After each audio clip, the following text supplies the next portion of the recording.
Oh, hi. Didn't see you there. Welcome, ladies and gentlemen, and all others in between, to Dragon's Brew D&D. I am your Dungeon Master, Dragons Are Cats, and we're going to be joined tonight by our cast. We'll just go around one by one currently, and give us one thing that you remember from last session, if you do not mind. We'll kick off tonight's game with Ikram. How are you today, mate? Yeah, I'm good. Loved your entrance. Yeah, good. Yeah, that's good. Last week, Good question. I have a mad mental blank right now. So Great you start. stormed. Great Just start. to sum it up, you stormed the castle, killed a guy. We saved those. We saved the Teiflings. Yeah, we saved the Teiflings. Yeah. And tell us a little bit about your character. And Holmesy. You're really quiet for me, man. Yeah. I stabilized him, and I think we're trying to send them out of the tunnel. Well, we've gotten out of them out of the tunnel. Yeah. Or have we gotten out? But we'll recap that. I'll recap that. Next up, we've got the recap first. No, got to test ya. Casimir, tell us a little bit about yourself and what you remember from last week. I'm playing Casimir, the Teifling wizard, who is maybe evil. I remember two ancient black dragons who are twins, apparently, and they're angry at us, so we're running away. Nice, excellent. For other reasons as well, but... For other reasons as well. Just beside him is the good Tabaxi cat, Sandstorm Desert Legend. Tell us about yourself and what you remember. I am a sneaky rogue, and I remember some bitch got away because we had our morals get in the way, and we had to. We saved some tiefling friends. Well, not friends, but now hopefully they're friends now. And we didn't let her get away, but she went into a portal, and we weren't stupid enough to jump in because it could have been an ambush. Couldn't beat Usain Bolt in the race. Yeah. She was a fast dragon. Or half dragon, sorry. Half dragon, fantastic. So yeah, that was good. Then his half brother, Belvin Serpenthelm. How are you today? I'm good. Sorry I couldn't make it last week, everybody. It's okay. It's all right. We understand. You didn't miss much. Yeah. I'll tell you what I missed. I'm the human paladin. That's helping these guys out, you know. And I just remember a fight happening, and just getting wowed on and not having a turn for like 3 rounds, almost 4 rounds. Good times. That was good times. Yeah. He was literally a punching bag. Well, how about that?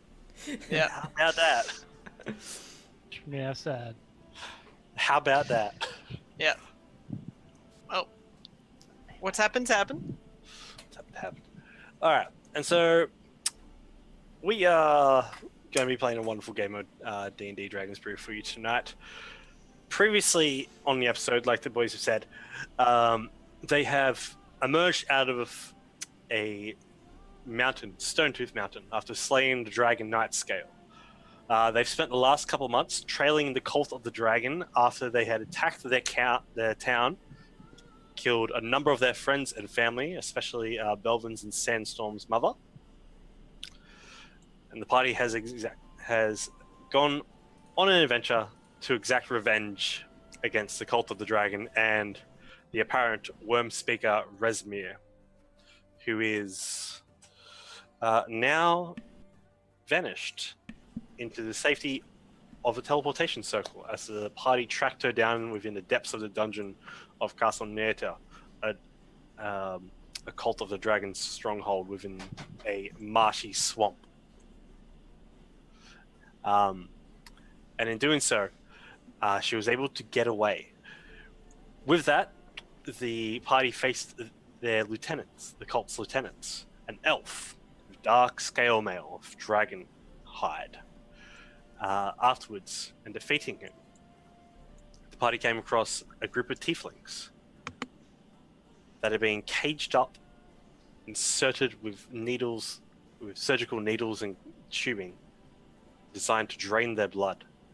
After freeing all of the Teiflings from the cages and seeing just how exhausted and tired they were, the party put it together that the cult is using these Teiflings for their blood.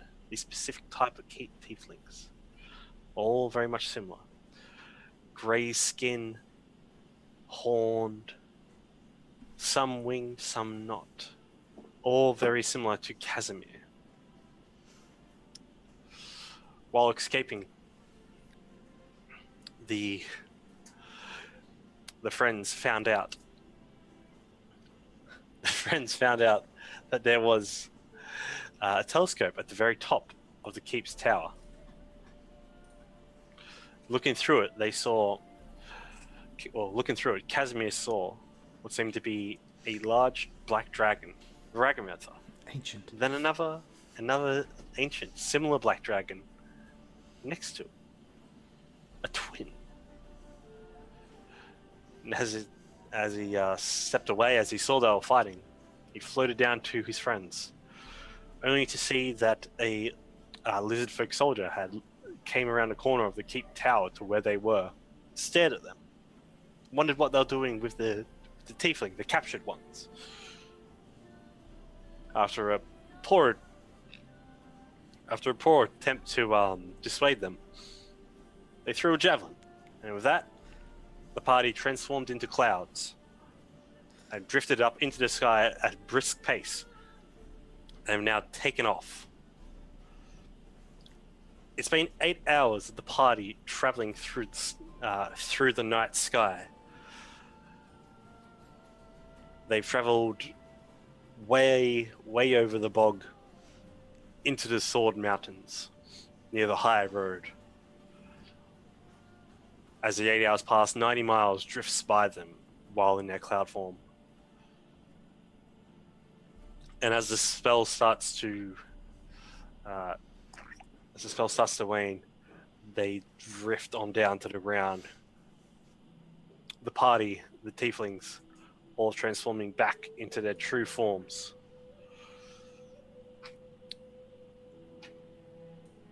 As you land, it's about 10 o'clock at night. Not too much of a cloudy night, but there is a bit of overcast. The moon's just the new moon is just brand new. Just a very small sliver of it. Night sky shines brightly down this dark land. You see pine trees as you land onto the ground and hear a small stream flowing nearby. And we just got a $32 from Kent. Thank you, Kent. Kent, you are a Thanks, Kent. legend. Thank you very much. You nice bloke. Holiday treats for all. Oh, that's right. I forgot the holiday treat thing. Oh yeah. All right. So Ritz. Like chocolate. as the party descends on down into the ground and find a nice safe area for everyone to chill out on, I'd like you all to roll me a perception check as you land near this stream with the night sky and the moon sparkle off the shimmering waters. Nice. Oh, Okay. Nice. oh. Alright, You boys, just I had got to this. one up him, mate, didn't you? +1. Oh, Quick math. Wow. Hmm. That's rude. Jeez. All right. So, Ikram. So after concentrating, holding this spell in your mind, this power of transforming into a cloud, this wind walk, you start to feel a little faint, a little woozy. But you shrug it off. It's not a real big problem. As you look around, Sandstorm, you notice this as well. There seems to be a small backpack set down near a little camp area near the stream, near the river. Looks like someone's used this before. As you are all well and deeply, truly into the forests of the lower mountains of the sword mountains near the highway. Just a Can small I- little campsite. Inspect this. Yeah. So how are you going to do that? Give me a. I'm going to die. sneakily, like a cat, look around to see if anyone's close by. Alright. And creep up. Okay. So as you stealth on in, make an investigation check. Looking around, you see that there are 2 tents set up. They look like they've been here for a while. They've got some strange markings on them. It looks pretty much abandoned. No one's really here. Yeah, nothing to it. Let's just go, guys. Let's go. I yell out. Let's go, That's all guys. No one here. You actually see a couple of fish bounce out of the water. I need you to just roll your Tabaxi session today. Oh, I see the fish. What do? Oh, for fuck's sake. Oh no, I think I know what the chance is. Is there any tables? Your most common roll. I know, it really is. I need to do like maybe if like what about if anyone in chat wants to, I can update my list. If anybody's cool. got an idea, any cool ideas for Tabaxi Boy, feel free to share. Tabaxi obsessions. Yeah. Yeah. What was there some investigating? Campsite. A little campsite If just off anyone's to the around. side of the stream nearby you all. So no one. Let's go, Can guys. we No one's here. see Sandstorm just like look at it for a second and then just like go? He literally. And it's looks at literally it a for second, person just like, standing there. Nah, nothing here. Yeah, that doesn't sound right. So Can we tell he didn't do a good job of it? But I don't know. I just walk up. I would like to ask Ikram, who would probably have a better understanding of Of how camping. long this campsite's been here and stuff. So, Ikram, Well, Robot by my Ikram. calculations, I kneel down and like taste some dirt. you lick the burnt wood. My calculations. You're actually not that strong at it. Actually, you're only +1. It's No. because it's intelligence. I'm the investigator. It's more medicine, shit. perception, anything Shit. based. Survival. Like survival, Survival stuff, he would be would be alright. good. Survival would be the more appropriate role for this, I feel. I'll do survival. Probably gonna be lower now. Oh, Nah. it's actually Uh, not. taste some dirt and sniff on some of the ash from the fire. You Well- sniff it. It's it's been out for a while. You feel there's no heat at all. Maybe A a day or while. two. Okay. Yeah, about a day or two. Don't listen to the cat. But it looks like they left in a rush. There still seems to be a backpack with a small stool. Have you seen that video of the cat? and Can I it's, check like, the backpack out? up off the table, and then it goes to knock over like a glass or something off the table, and it's like, and then the owner like goes, no, stop, and then the cat just stares at him and knocks it off the table still. Yeah. Is that standstill? It's That's so it. good. Standstill. I need a That's it. table first. Hey, Ikram, can you you know how you can make any object, right? Yeah, man. Can you make a table, a portable table, Can you make it bigger? so I can just place you it's on only there? it's only little Get off. things, right? There is a I don't backpack expect near one of the tents. There is a I would backpack like to. I with would a like to small check out the backpack. stool underneath it. All right. I need you to roll me a D100, D20, D100 actually, D100. D100. Yeah. Hey, 50. Flat too, You find a mimic. You found it. Yeah. in a backpack. no, the mimic is the backpack. No, it just jumps out as a chest. Yeah, a chest jumps out of the backpack, but it's a mimic. Your emote looks really nice, Rob, on the Roll20. How it looks like you're actually in there. You see It's that? transparent. It looks Okay. like you're actually in the bushes, dude. Sitting in there. It's because I'm one with the bushes. Yeah. All right. Oh, that's So great. Oh yeah. I think you Sorry. crop it out. Sorry, stream. Twitch, you don't get that. I cropped that bit Oh out. no.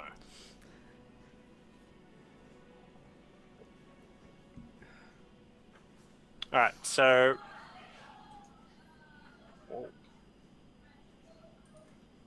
Alright. Sorry about that. That was just a comeuppance. So you find looking through the bag, you find a sock. There's mostly a few packed away clothes, but the thing that gets you most is the sock. Left to dry by the fire.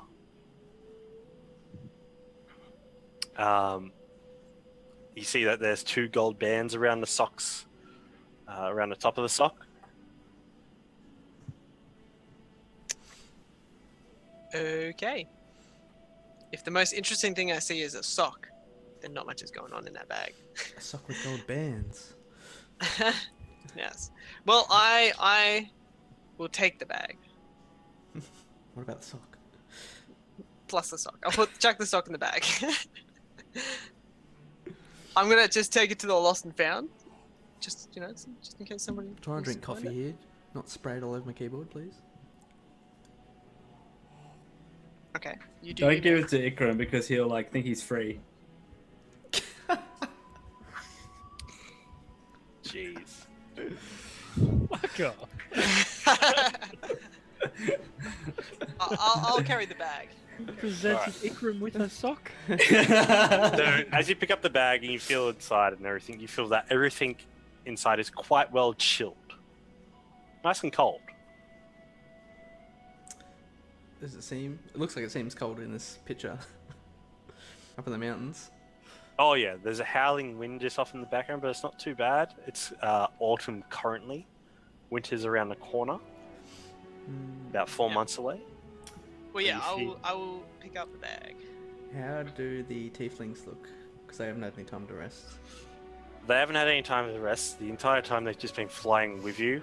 Coming out of it, you see 2 of the tieflings, the female and the male, and one of the males, one of the smaller males, basically just drop to their hands and knees and just begin gasping for air. You see that there is this one tiefling girl. Even though she's bruised and bloody, she's still got a young look to herself. Another one of them, the young boy that you guys found, the youngest looking one, probably about 16, 18. He's put a red cloth up around his head to cover it up like a hood. So these 2 small horns and looks like an arcane engrave into his forehead. And he's got these pale blue eyes. Looks no older than 16. And they're both just kind of staring at each other, not believing this is real, and just staring up at the sky, just trying to catch their breath. Could I offer what rations I have to the tieflings and water skin and all that as well? Yeah. So as you pull out your rations, pull out a couple of hunks of dried bread, some beef jerky. The young boy's going to grab the beef jerky and just instantly tear into it without no thanks, no word. But the female, the female tiefling looks up at you and just says, "Thank you so much. Thank you for all you've done." You see this young lavender-skinned female tiefling. Her horns arch from her forehead, in line with her hair of a temple. She looks shy and reserved, and her injuries. Make an insight check. Although physically scarred and still bleeding from her arms and from her under her clavicle, bruising instantly. Looking at her as you meet her eyes, she looks away instantly. You get the thought that the injuries are worse mentally. Yeah. Well, I'm just gonna, just crouch down and just be like, regain your strength. This is my duty to help those who are in need. Take as Well, much as you like. While eating some of the bread, she kind of sits down on the ground onto the dewy grass, tucks her legs into her chest, wraps her arms around them, just kind of munches on the bread and just goes and just looks at you and says, "Thank you. Thank you so much." And there's others as well. Right. Yeah. I'm going to suggest to the party that do we want to rest here, allow the tieflings to regain some strength Yeah. for more travel? They're too weak to travel.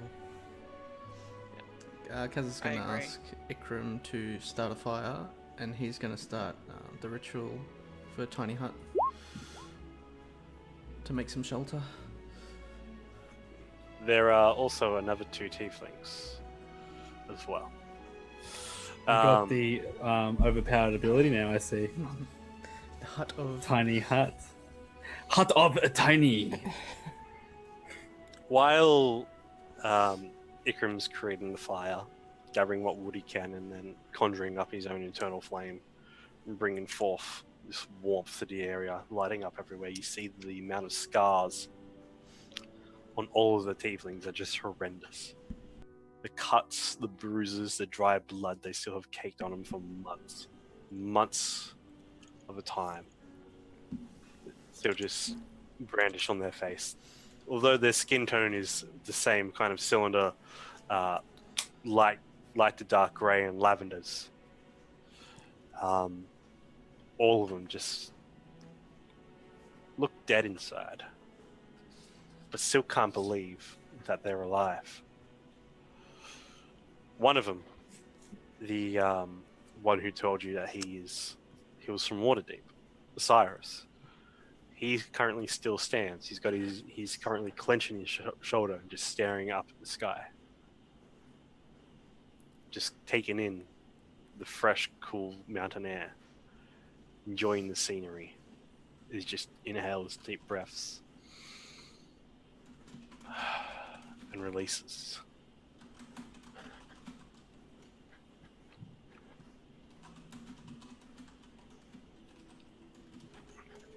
As the Casimir, after you've created your hut within this area, nice and safe, this very translucent red light forms a dome just in and around a 10-foot radius, making everything fantastic and safe within, nice and warm for those who need it. And as you do so, you can't help but to shake the fact that you had the better of you. So they had gotten the best of you through that entire experience. You let them get away. You weren't alert enough. Too many flaws. And as Casimir finishes casting the Tiny Hut spell and creating this little dome, make a perception check there, Belvin and Sandstorm. Just while you guys are resting.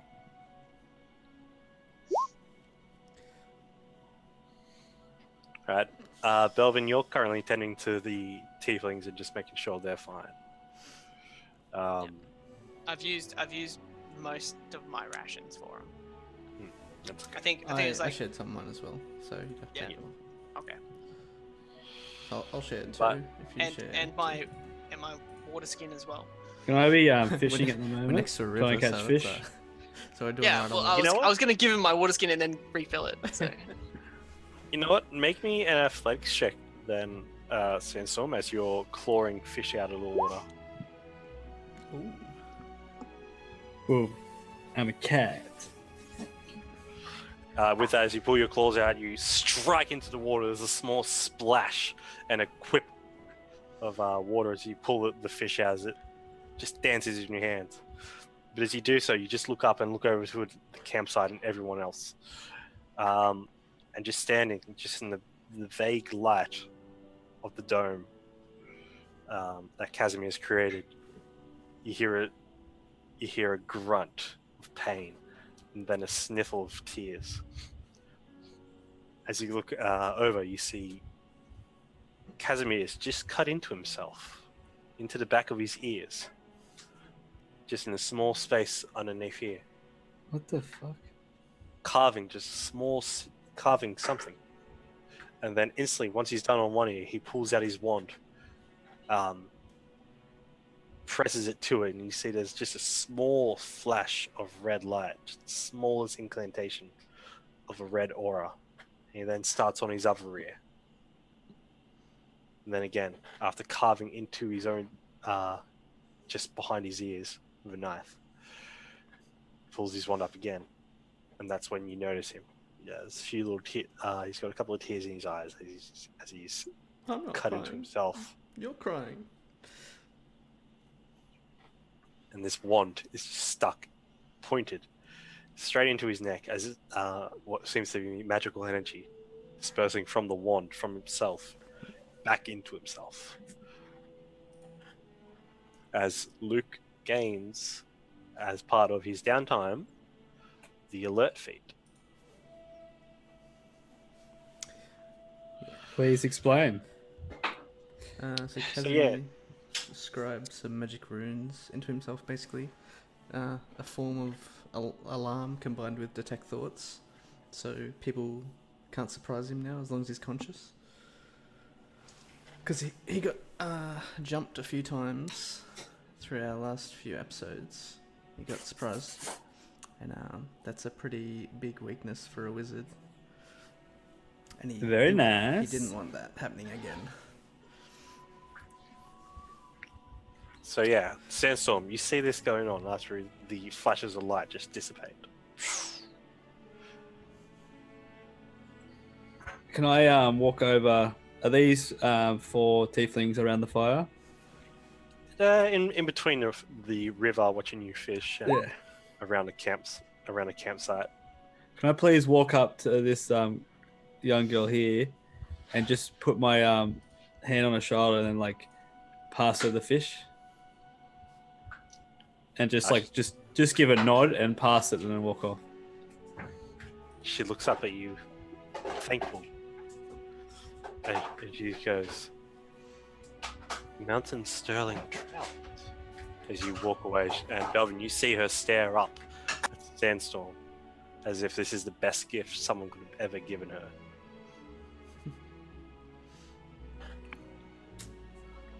You look at the fish and you realize, shit, yeah, that's an expensive fish. That's like salmon. I just keep walking and I go back and I go fishing again.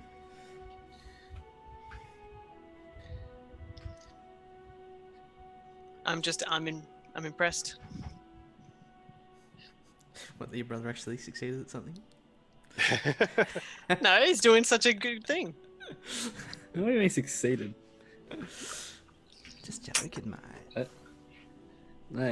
I'm proud of you. That's what it is. Oh. Proud of you. So like I do the walk away and then it's like then the camera goes to your face and you're just like Just nodding. look at this.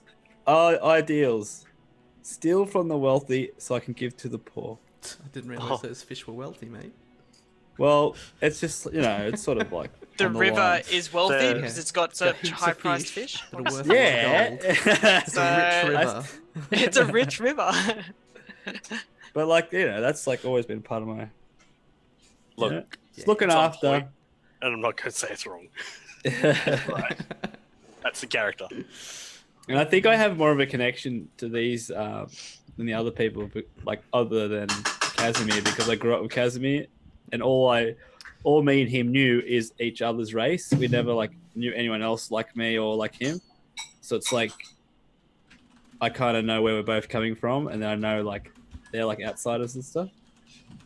So, and obviously she's like young, like is she a teenager or something? Like she's young, and has been like a slave or something. So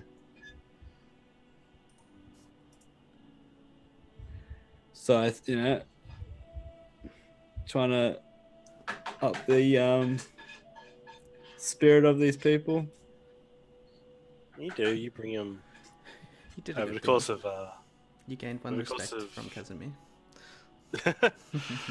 over the course of an hour. You bring fish in, and you notice as the more fish you bring in, the girl then starts to take the initiative. She does come up to Casimir and just says, "Do you have a dagger on, or a knife, or a cutting instrument on hand? The tabaxi seems to be giving us all fish.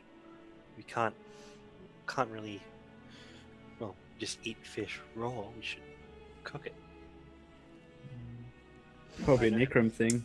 Cooking I know doesn't how to seem cook. too strenuous. So You rolled negative. Don't burn it. Sudoku's herself accidentally. So yeah, Casimir will mage hand his dagger over to her. Try not to injure yourself.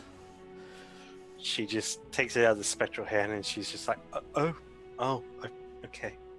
She's like a little bit timid and just surprised at that and just taken back by that impersonal contact and just sheepishly walks away from you. Casimir doesn't Belvin, read as into she that. comes and comes and kneels down, she cuts off a bit of her top and lays down a little bit of lays a bit of cloth down, and then starts cutting the scales off the fish, preparing it. You see that, like, she's a little bit shaky while she's doing it, but she's got the resolve of, okay, look, there's food. If we can just if we can just get to the food, we'll feel much better. I wish to go up and ask if she would like help doing what she's doing. She looks at you and, with honest eyes, just says, "Yes, please. Thank you. If you'd like to start," she hands you up the trout that Sandstorm first gave her. It says, "If you could fillet this, that would be fantastic, and I'll get scaling the others." I can do that to the best of my ability. Okay. Casimir's So- just studying spell book. Like he's got a plan in mind. So over the course of, let's say, 20 minutes, she introduced herself. "My name's Usha. It's nice to meet you. Thank you for everything, by the way." This is to Belvin. Yep. And Sandstorm, if he's there too. Have we introduced ourselves, like our names properly to these tieflings? I'm sure we would have. Okay. Really? Lucia, Man. was it? Lucia?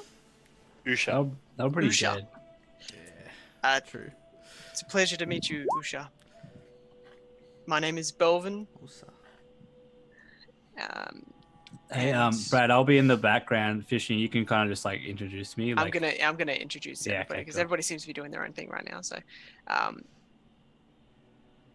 the tabaxi behind us is Sandstorm, and as well the other tiefling that is with us is Casimir, Casimir and look up the and and give him a big yeah. nod. and Ikram is somewhere. You look over, you see the two boots of Ikram just crossed, and you just take a second, but you hear Okay. Mage hand chop. And yeah, and over there is Ikram. Feel free to call upon any one of us, and we'll be happy to help any of you. I can't thank you enough. Hey, it's our pleasure. Thank you. What I- led you to this? What brought you there? we were on a mission to totally eradicate the cult that was residing in that castle. We had the leader. We were so close, but she got away. And we are just on our path to try to find her again, because we cannot allow this cult to keep growing and getting more powerful. Gosh. Once we get you all to safety, we'll be hot on the trail. She looks over to Casimir and she goes, safety would be nice. Home would be a better option. Although if home's still an option. Well, where is home for you?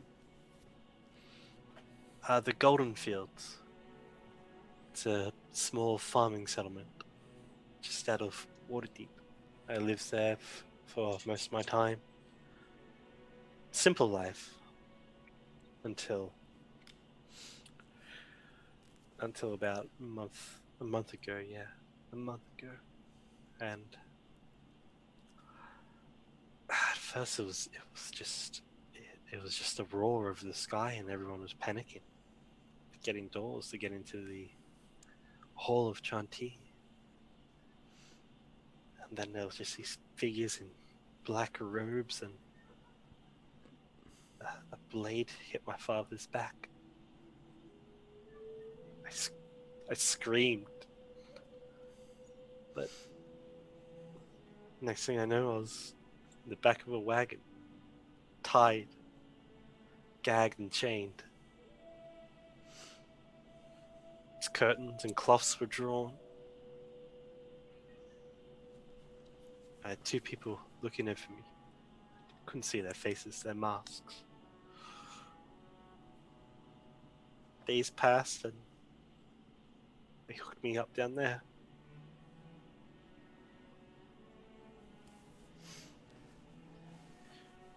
And that was about a month ago. You see, as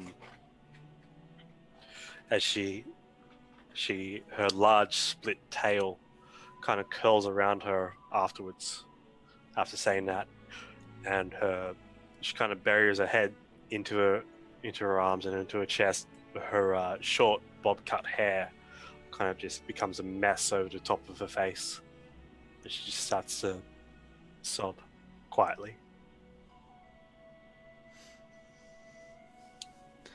Instead of returning to your old home, wouldn't you rather be safe?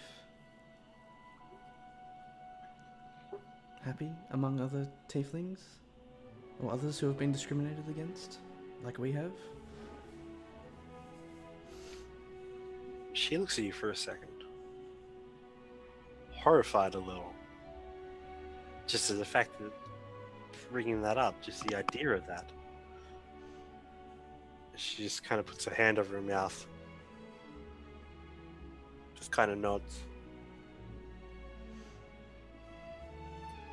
I just want to know if my family's still okay. It was only my dad. If he's gone, there's nothing for me.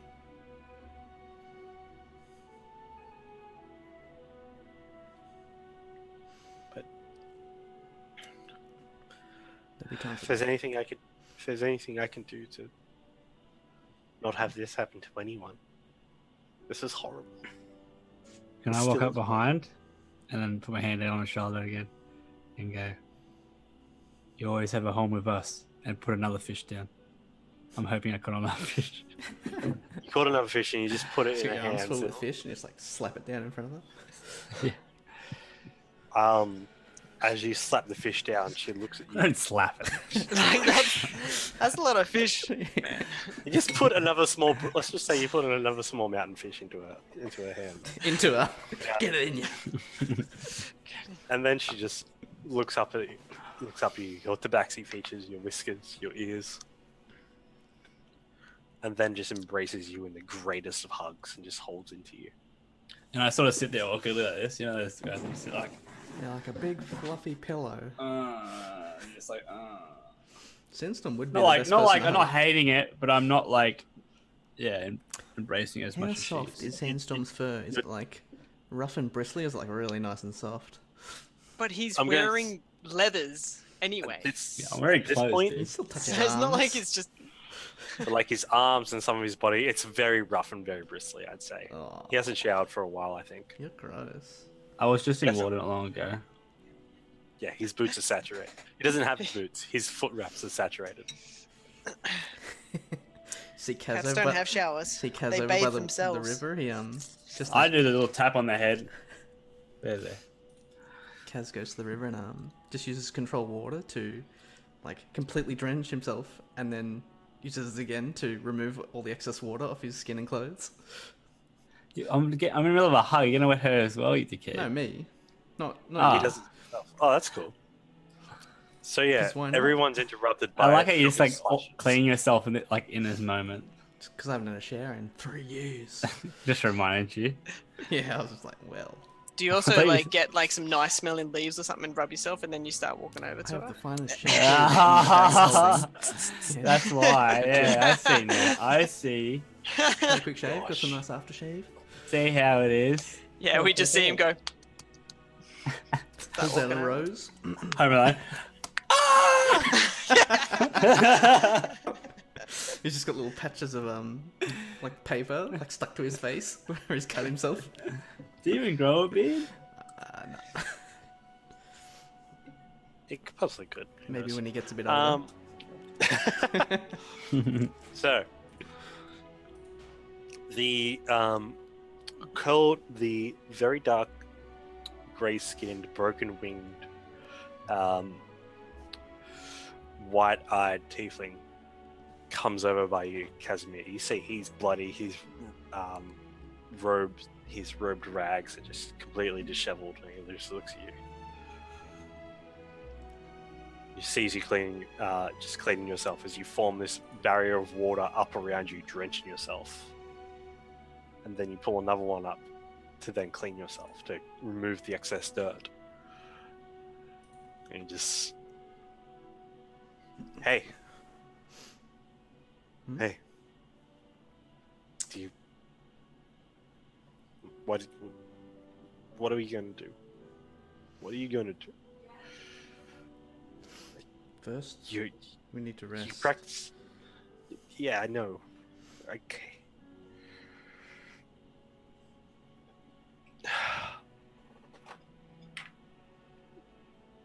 Rest. Yeah, we'll rest. Sorry. He then looks at you and just.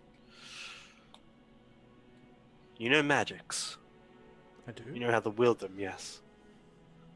That's correct. Then use that. Don't let this happen again. If I could, I would. I don't know magics. Heck, I can't even fight.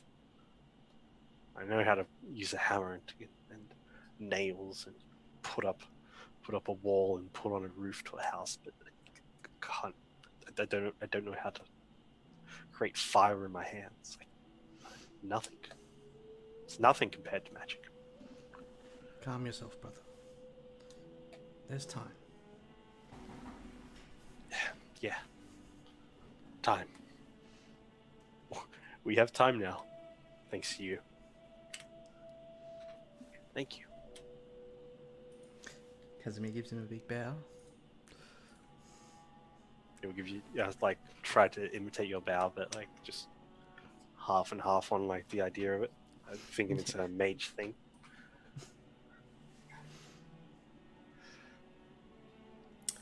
For And now, with you that, should he, all rest.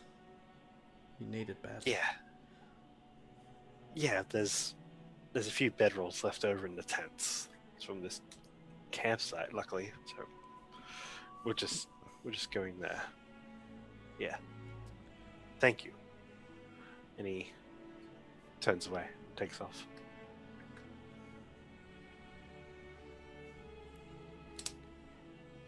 As he As the night passes near on to 11 o'clock, the fish are deliciously cooked. You all have yourselves a nice meal. Fatigue gets the better of you all by the point, unless there's something else you want to do Yeah. as you all head into your Somebody Rest. would have to stay out and watch, right? we doing that? Or... Casimir, Yeah. before he rests, That- is studying the spell book he found. He's trying to learn a spell before he rests. 'Cause it's Okay. important. Alright, so what is the spell you're going to learn? Sending. Okay, so after cleaning himself off, you will see that Casimir just goes off into the grey, into the translucent red light hut. Pulls out this spell book and pulls out his own spell book. Flips to a blank page in his own book. Pulls out some inks, quill. Flicks through pages and pages and pages. Pulls out a few little gemstones. Pull out a few gold pieces that he uses his own magical power of creating like little fires to melt down and to turn to dust. And goes through a little bit of a ritual to turn that into ink. He starts to transcribe this one spell from a book into another book. Within the hour, you learn this send-in scroll. Cool. It's a little, I'll take the gold off for it. Yeah, so that's 50 gold per spell level.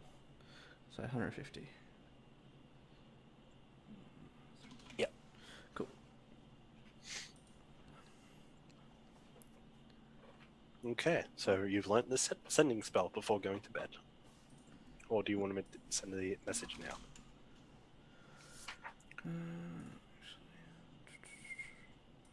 Oh, sorry, I'm just copying it into my sheet. Oh, good.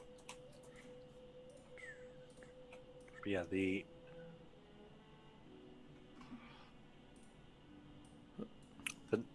night begins to pass pretty uneventfully underneath the night sky. You do hear the howls of wolves far off in the distance as they commune with each other. But around you, everything is relaxed, calm.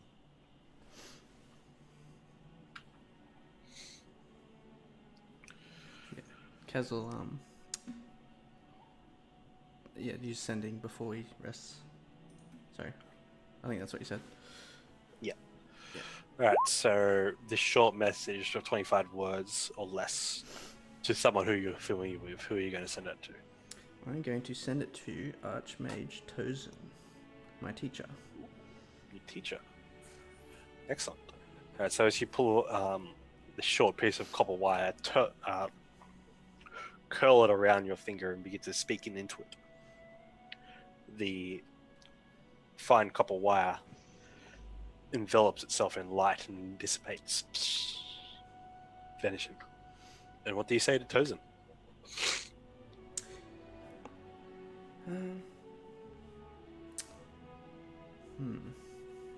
Say, teacher, I desperately need your help for several days. The fate of my people, and perhaps the world, depends on it.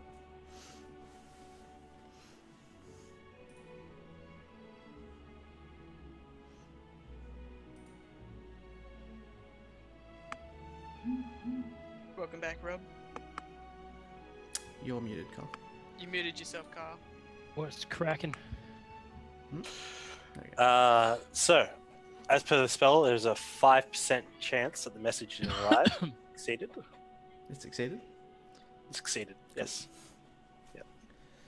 That would be really fucking unlucky. Oh, yeah. Well, I do. I could send another one if I had to. So, what did you say again? You said... Teacher, I desperately need your help for several days. The fate of my race, and perhaps the world, depend on it. Quite quickly, you hear a yawn in your mind. Just, "Ugh. what, what, what is it, boy? What could be so important? Where are you? What's happened?" So this isn't sending. This is like another spell he's cast, is it? Yeah. Okay. He's cast. Look, sounds like he's cast sending back to you.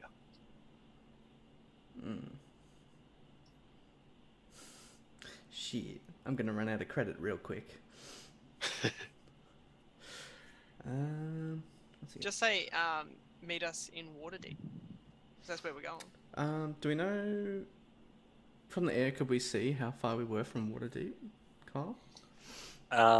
At this point, you can see just off in the distance, very far between mountains, what you could think to be a settlement, large settlement. Like the You think glow it of a might be- city.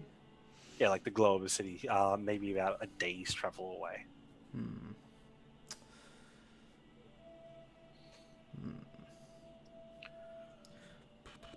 I just don't know if these tieflings can travel even if they have one rest.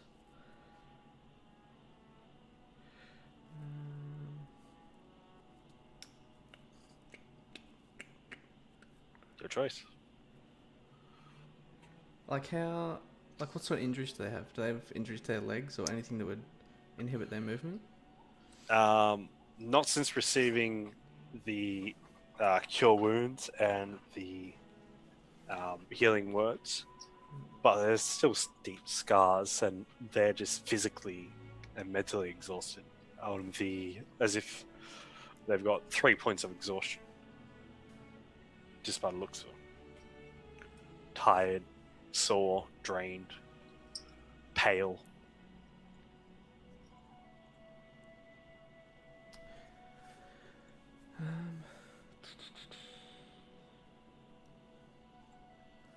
Alright, I'll say meet us in Waterdeep in a day's time. If not to help me, then I have some knowledge that will interest you.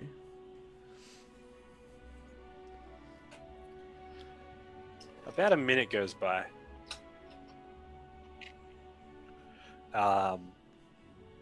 You hear a reply. I can find you wherever you are in the morning, or I can meet you at the estate. Hold on. Need to find a name. Well, I can't Sorry. send another sending. I am all out of slots. So, I don't know. I hope he can scry me or something. Yeah. So he says, I can meet you. I can meet you at the estate of Olbrinder. Do we know where that is? It's new to you. The estate of Olbrinder. I don't think we know where that is. And we're kind of just in the woods. Or is that in Waterdeep? In Waterdeep, Right, yeah. right.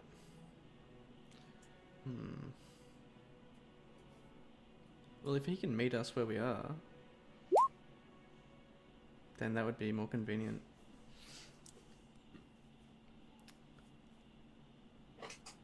It'd save time. Make me a wisdom saving throw, Casimir. With Can I purposely fail it? I think I know what this is. yeah. So you feel something probing into your mind. You can choose to fail if you want, but it's very hard pressure against your head. Mm-hmm. Like you feel this energy come over you for just a split second. Can I tell you- if it's like a spell or something else? Make an Arcana check. 27? Yeah, it's you you're receiving a very long distance spell of some kind. Yeah. I will allow it. And nothing seems to happen. You feel this tingle on the back of your neck during that time as you curious about it, and I can make a decent assumption that Yeah. Tozen cast a spell. it feels like someone or something is basically just breathing down the back of your neck. Yeah.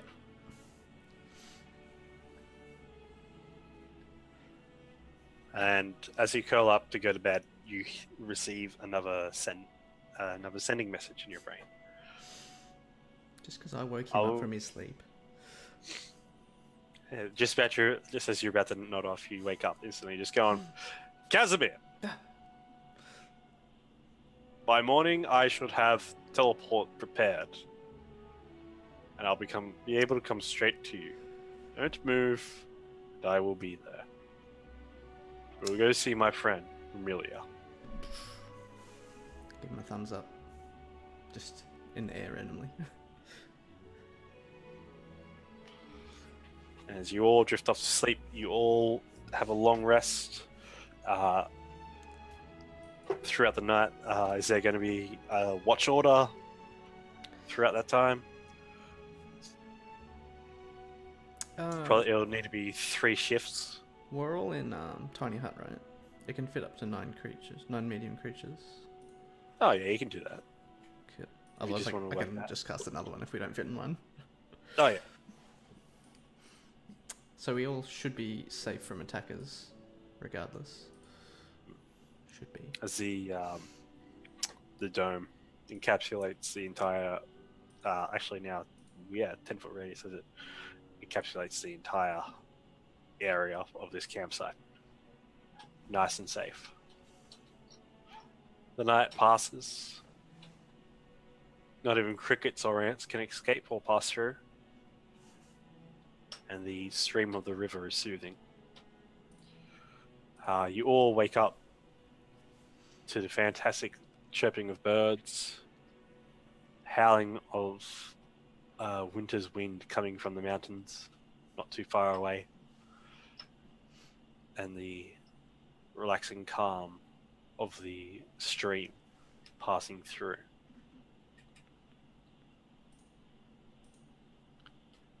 As you go through your morning routines, there's still leftover fish that Usha is already beginning to work on, and she herself is has already cut up a few fillets. Something happened, but I don't know what it was. Oh, okay, that's what it was. Just sugary things. Just sugary things. Wow, sugary things. Thank you. Again. Thank you very much. Thank you, Shuggy. That's awesome. Thank you. All right, everyone, let's throw up some dragons for Shuggy. Dragons for Shuggy. Hold on, where's my dragon?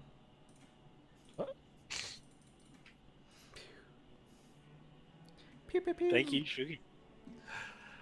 I'll talk to you about what do you want to do with that, because that's a lot of money. You just donated. That's $100. Yeah. Oh, nice. Just, What do I do with that? Wait, what did I sugary miss? things. It's just Shuggy. Just donated sugary $100. things. Just sugary things. Just such an incredible person. $100 is what I heard. Very generous. That's you heard correctly. Oh, god damn it. Yeah, I'll talk to you about what you want to do with Yeah, Kyle. that donation. What are they going to do for the rewards, Kyle? I'm going to find out. Okay? I have no idea. You find 2 cards. Oh no, not again. No, you don't. You don't. You could do customization things for such higher numbers. We got to True. That's a new hashtag, Shugi. Yeah, just sugary Just things. sugary things. I should do a We should do a mood board of it. All right. yeah, I mean, but I can do that right now actually. So, as the morning routine happens, Usha's basically got her dagger out and trying to stab into the stream to try and catch a few fish. Cyrus, the dark grey skinned, broken winged tiefling, is already up as well. And he's basically just cleaning a little bit of the fish fillets, trying to start a fire as you all come together in life. The two other tieflings are just sleeping still, nestled up in what's ever left of these bedrolls here.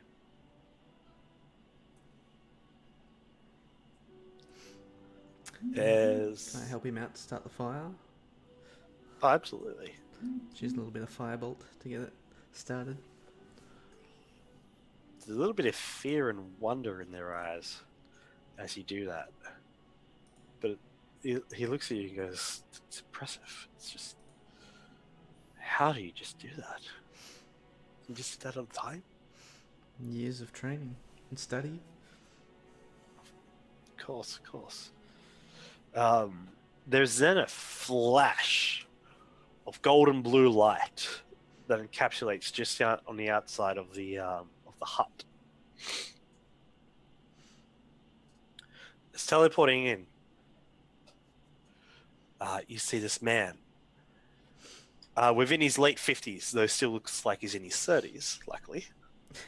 You see this dark skinned man stands with this dark cobalt magi robes.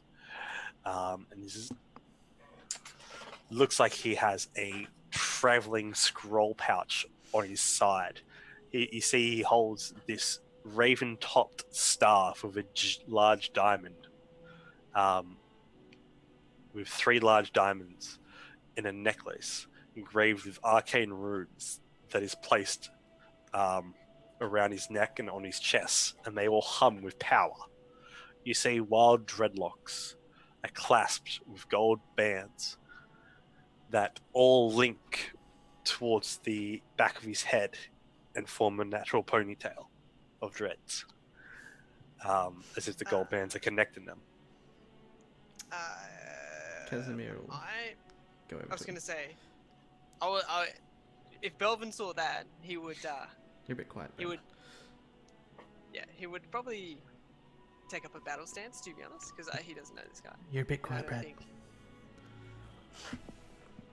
That's bad. He sounds. Casimir will Yeah. run over to him and say, Master Tozen. As as he flashes in, Belvin's up straight away instantly. His sword pulls out, his shield's up, and just in the battle stance, about 5 feet away from this mage. As he comes in, he just looks at you, and then just with a little bit of, Then, as Oh, I mean, instantly, I would. Belvin would say, like, "Who goes there?" and at that point, you hear Casimir coming over. Tozen, such. He turns to you, Casimir, and goes, it's so nice to see you, boy. How are you? Your friend is holding his sword. Belvan, isn't it? Belvon. And Ah. Kaz will look at It's Belvin and Belvin. say, Belvin, please be at ease. I'm He's a I'm right friend. behind him with a bow. Yeah. I will sheath. Behind the wizard guy, I'm like, Yeah. don't move a muscle. Sandstone, please. This is my teacher. Oh, sorry. Now, now reduce Are you- hostilities now as well. He's told me so much about you. He's told me so much about you all. I still can't believe that such a functioning family they took in a tabaxi just out of nowhere. Your father is just so impressed. It's just a good man to do that, to be honest. Mr. Walker, Terag, Kemet have told me a lot about you. I've been working with them to restore Greenest. How are you? We've been better. Do we know who he is? Sorry, I'm assuming I missed Yeah. all of this. He is Casimir's wizard teacher.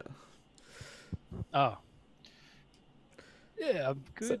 Good. You have to know. You're his father. Dad? This Ikram- is other dad, kind of. This is my dad for the many years. Stepdad, this is the other stepdad. Ikram, you remember roughly a little bit over 8 years ago, Terag came to you and was like, the mage of your companion mage of Ravenforge. She said, "Look, Casimir is starting to show promise. I think he would benefit greatly from time spent at Candlekeep under Master Tozen. It was at that time you helped him pack his stuff, raid some of the coffers underneath Raging Forge in Greenest, and Terag teleported him away." Yeah, I've been good. How Plenty- has plenty things of been bark down out here. your end? A little bit of tension between you two. It's like Well, the awkward father and stepfather, like Adopted Dynamic. father, and then like, Actual father. well, no one's He- actually my father. Ikram's he the just kind of, adopted like- father. Well, Ikram is your father. I Yeah, wouldn't say he's not. he actually- raised me, yeah. He's your real father. Not by blood, but Like, by yeah. I don't know, raising me. He kind of I don't know what keeping stretches you his word alive. for it. He saved my life. Just stretches out and leans on his staff for a bit. It's just, yeah, it's good. There's been a lot of labor done at Greenest. A lot of merchants have been coming through, helping the town. It's good. It's starting to get back on track. Yeah, I left them this morning.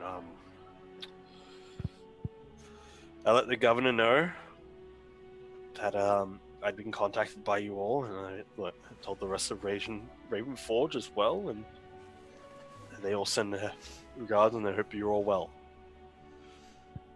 They miss you all too, and they're glad to hear you're alive. I'm glad they're all doing well. Yeah, the town's recovering. It's taken a bit, but it's getting there.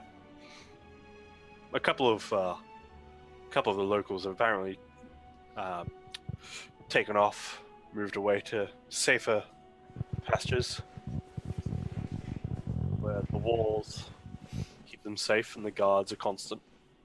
But that's what happens when you live out in the wilderness. That's the risk you have for peace. Speaking of peace, we've been following the cult. We tracked them to Castle near to in the Mirror of Dead Men. We failed to kill their leader though, she got away. But we found some of my kin, and he points to the Teiflings. He looks around, sees his Teiflings, and just instantly notices the resemblance. She goes, "Yeah, that's very curious. They're all much like you." Now all badly tortured, drained of blood for their transformation potions, I believe.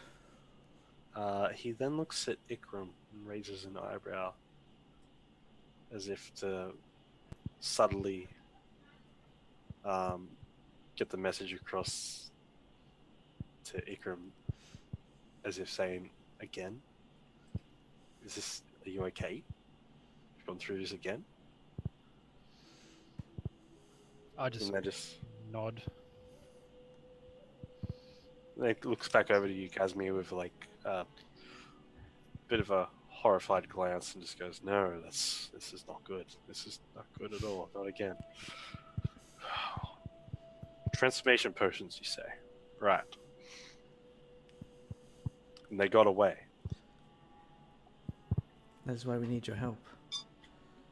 I need to take my kin to safety, and we believe there is somewhere that will fit our needs. But without teleportation magic, it will take many days to get there. And we need Looks to over at return quickly to stay on the trail. Kind of nods, looks at the thief, and goes, "Yes, of course. I can take us to Waterdeep. Pack your things. Let's get a move on. If you want to go now, we can. If you want to delay any further, rest and have breakfast and prepare, then do take your time. But I am ready when you are. It'll be an expensive day for myself and very taxing, but it's worth it. It's worth it." I don't expect you to do it for free either. I have a rare book that I believe you'll be interested in once this is over.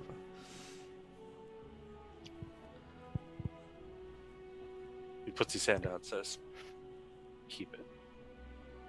Show it to me later. As you wish. There's more important things than knowledge, right? Doesn't want my fucking book.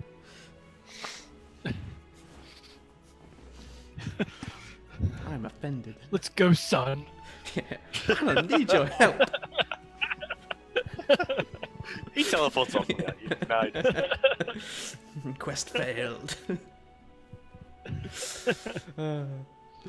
Nice. So I'll go back and talk to the others and say, do you guys want to speak to your associates with the Harpers and the Order while we're back in Waterdeep? You don't. Does it? Yeah, you do know about that. Yeah, of course. I can just see your little bit of hair just like floating, Ruby. Just like doing an action pose. Nice. But Wow. in the wind. Yeah, Wow. they know about it. Yeah, they know. Stop. That sounds so good. Wow. Wow. Wow. Ah, my hand in the fucking man. There's no protector. You dickhead. Oh, Cat God. down. Cat down. Okay. There we go. I got Brad's old school curl. Remember, guys? Remember this, guys? Yeah. Remember that? Old Yes. classic. No, I'm okay. Ah. it wasn't me, man. The What are you talking about? The Bradley special. His whole hair was like a number one, and then he had this curl like this. Curl. It was actually Wow. impressive. Superman curl. Mate, Yeah. that's not even. Yeah. That's about half as much as the curl. That's it. He did a 360. Yes, we'll rekindle with our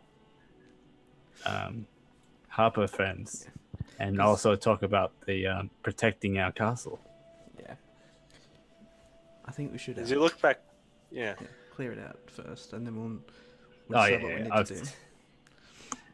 No worries. So all we know about the castle, right, Carl, is Sandstorm's the legit owner. There's something inhabiting it, and the location. There's That's about it. Yeah.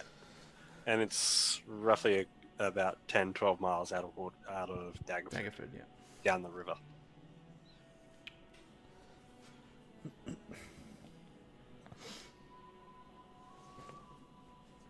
So, he pulls out his spellbook, and you can see that as he does so, you see this tome, pages that are thin sheets of metal. As he flips these pages, you hear tink, tink, tink. With each turn, you see. So you look over it as you all notice him doing this. You see that the words within whatever etchings there are have seemed to be burnt into the metal. He finds one spot and he's like, of course, okay. He reaches into his component pouch, like into his robes, and pulls out this small trinket in his hands, whispers into it.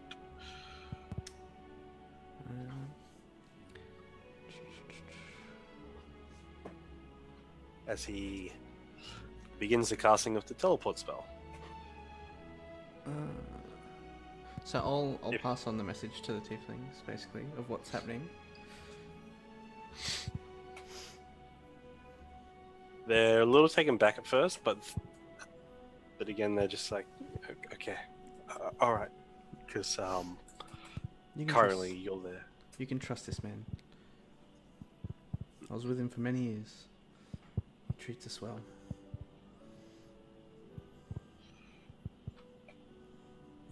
Okay, so there is a total of 8 of you. So we've got the max numbers, which is 9. Perfect. Are you guys getting like feedback from a mic? No. No. With him. I have no idea. Like that tap tap. No. Sorry, what was the Okay. question, Tavares? All right.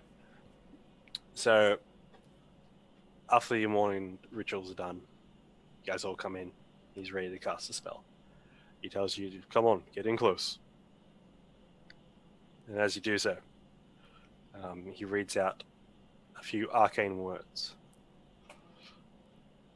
And just the brightest of golden blue flashes were all blinded instantly for a second.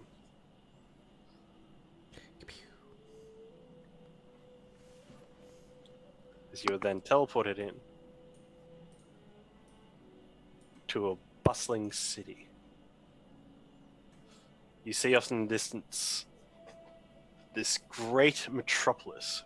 Over towards the west, you see this large mountain, Mount Waterdeep, you remember.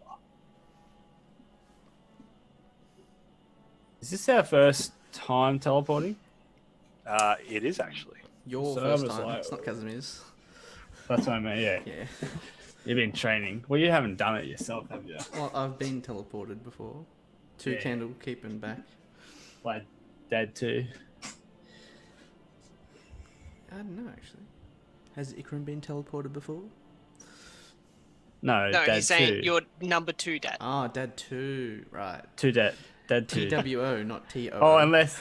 Oh, sorry. Yeah. I see. I just thought you were saying Ikram was Dad too, and he's Dad 1. He's done more for me. Nah. Oh, he hasn't. shit. That was a joke, Ikram. Please don't cry. Already cried last episode, remember? I'm not crying. You're crying. Oh my god, did I cry? Oh. I was Okay, like, what that's is that noise? Yeah. Me the fuck out. Now we're all happy in this happy land. And as you come on in, you find yourselves on the stone wall balcony with a bit of a tower over to the side with an external staircase wrapping up and around it. Behind you, you see this grand villa, this 4-story tall townhouse, all with fantastic decorations of nice little confetti, delicate vines wrapping around, flowers growing off to the sides. You see this sprawling tiled roof, busy section down the front, as you see a couple of bards out in the street playing a wonderful tune. As people sprawl across on their daily chores. It's about 10 o'clock in the morning at this point. You see a couple just down in front of you over the fence, or over the stone buttress that you're on. You see that there are these gold and purple plated guards, all with the exact same helm on. One's got a bow on his back, the other two have short swords, and another one's got a great axe on his back, seems to be a dwarf. We are, in fact, using Zoom instead of Skype. Zoom is a much more superior product, we found, in some aspects. What gave it away? I don't know. It's not quite as What? shitty. Are you using something less shitty than Skype? You must be using anything else. You're not wrong.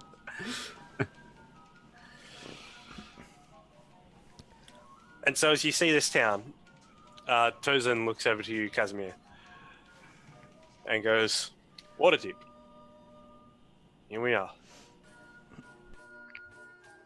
This is Olbrinder's estate. Arthur Gusta Olbrinder, noble of Waterdeep.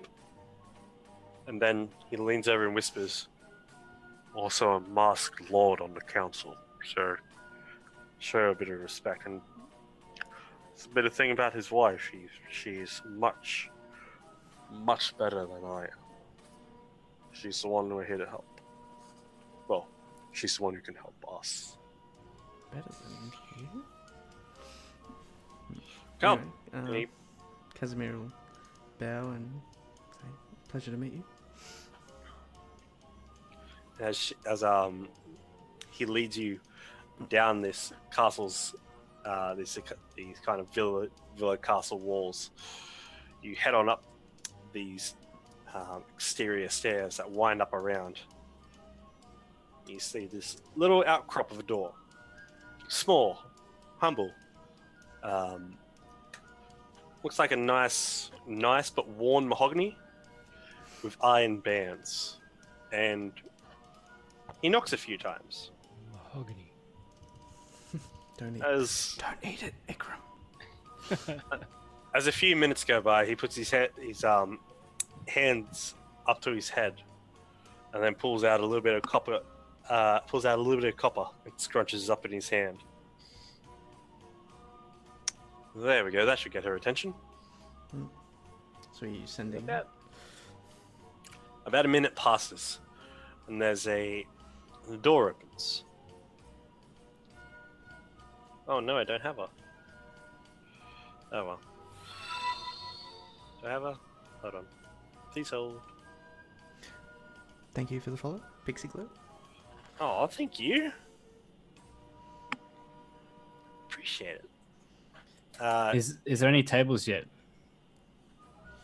You actually God. do. As you're passing up the stairs, you do see one, not really a table, but more or less a flat surface coming out of the stonework to produce a table.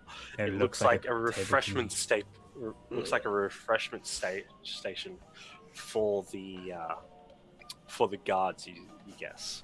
There's a delicate brass ewer full of water, or maybe wine, and just a few wooden cups.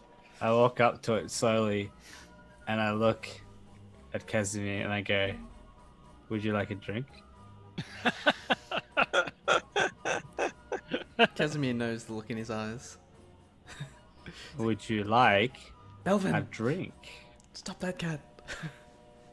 And remember, you have abilities. You can stop this up. Yeah, but I don't want to And make I a just scene. go- I don't want to make a scene. Dang! Knock it off.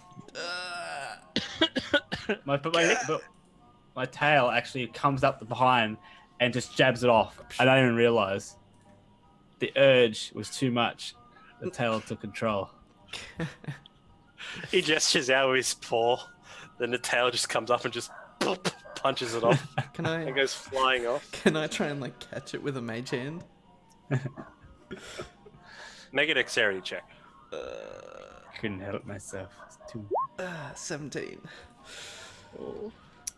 No, I'm sorry. Unfortunately, that hits the ground before your spectral hand catches it. And I instantly use hide. Make a stealth Tracing check. cantrip. As you go to Yeah, as you go to jump down or just get out of view just by like blocking yourself 'Cause- just on the castle walls.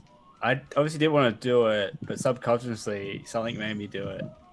So Well, I'm Just gonna don't go talk. over and clean up his mess. you just know that sometimes I have these urges. You're just like, oh, Yep. he's not having one of those days. He's having one of those form days. He's I just mean, I having just get that feeling. a common day. It's yeah, Gosh, it's not that great, to be honest. it's Considering not you that got great. +11. I rolled a 4. I told you, it's a 4. God damn it. Anyway, yeah, I will clean that up. Was there anyone that saw that? Didn't see me. Chosen's kind of like scowling at you, just like, what the hell are they doing? I'll clean it up. Oh, nice. As Yeah. Casimir Well, casts I'll magic. put the cup and stuff away and whatnot.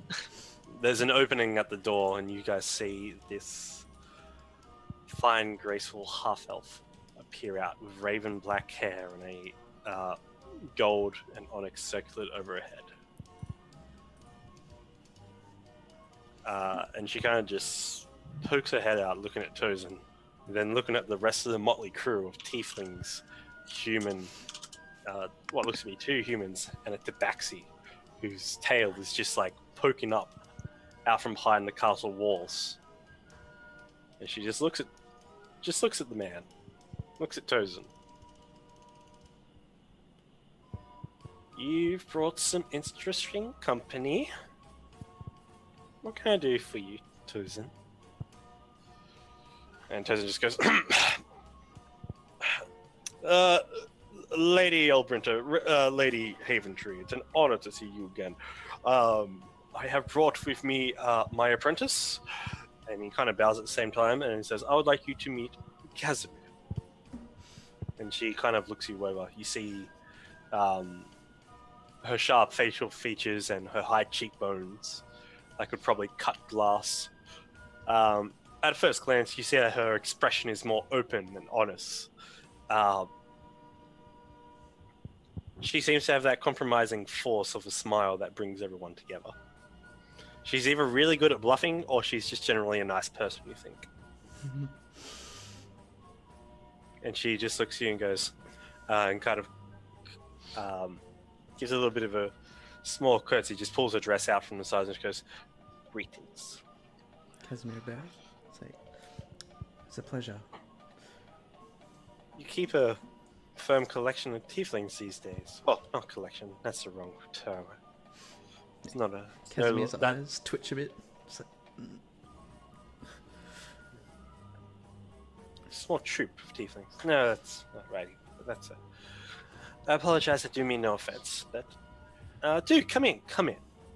As she enters back into this door, you see it, there is just nothing but white light coming through the archway of the door from behind the door. And Tozin just generally just adjusts his robes and puts his hand behind his back and just walks on in, just elegantly holding his head up high. The tieflings all look confused. I'll just whisper to them to follow and just be respectful. Don't say anything. I'm just going to reassure them they're going to be okay. You can keep trusting us.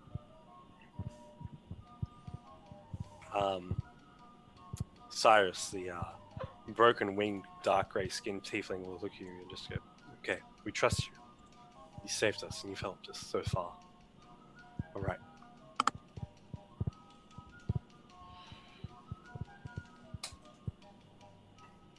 And as you all enter into this white light going through, as tieflings begin to follow, the light blinds you for a second, but after it passes, you see this gigantic hallway, columns high up, about 30 feet up, multiple rooms linking off in every direction. You see these kind of incorporeal humanoid shapes just appear out of the walls. One comes up to this elven woman holding what looks to be a tray, and materializing on this tray is this very fine goblet. And then there is this scent of delicious wine. So she takes it off and takes a couple of sips. She continues on forward, leading you through this very delicate, extra-dimensional mansion that you can only guess, past a very fine dining hall, a library filled with great tomes, thousands upon thousands of books. She leads you all to a little room of an office, where she sits behind a desk. This desk crowded with books and maps. It seems to have flagged pins stuck into it. You see that one pin is just a little bit out of Waterdeep. Another pin is very northwest of the map. Northeast of the map. Somewhere near a forest. And you see another pin where greenest is. She sits behind a desk. Sits down and says, Welcome. Welcome all. What can I do, Tozin? You send spells saying you're asking for a favor. What is it? He kind of writes himself and goes, well, if you didn't know it, these boys have been working apparently with with your harpers and the order to investigate the cult of the dragon. At that point, her eyes kind of like shoot open, and she leans heavily on her side into a nice, fine, high-backed chair, and just stares at you all and goes, "Really?" She leans forward and goes, "Please, do tell," and looks at you all. What have you found? What information have you brought me?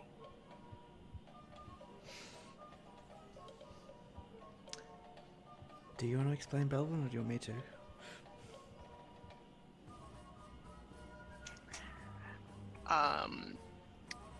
You probably know more about the teleportation and the area they were using than me. Very well. We followed the cult to Castle Nerite in the Mirror of Dead Men. Following the half-dragon Rezmir, we believe is one of the cult leaders.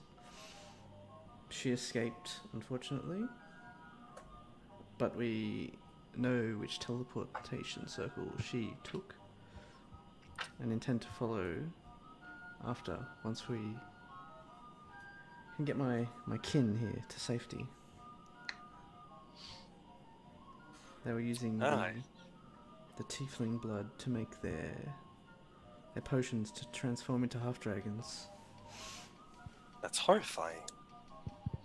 She then looks over at the Teiflings and says, "I'm so sorry to hear that. These Teiflings? Yes. They were tortured. Gods." She then stands up from behind a desk, points at the map, points to Greenus, and says, "So you were at Greenus at the time of the attack? You know Leosin, correct?" Yes. Excellent, excellent. Right. Within the last couple of months, there's been 2 more attacks. One on the Golden Fields, a little farming settlement just out of just a couple of days' travel out of Waterdeep. The other one was at a small village of Yatar on the River Sunbrin. Apparently, a lot were decimated. But regardless of the fact, Muted, Robbie.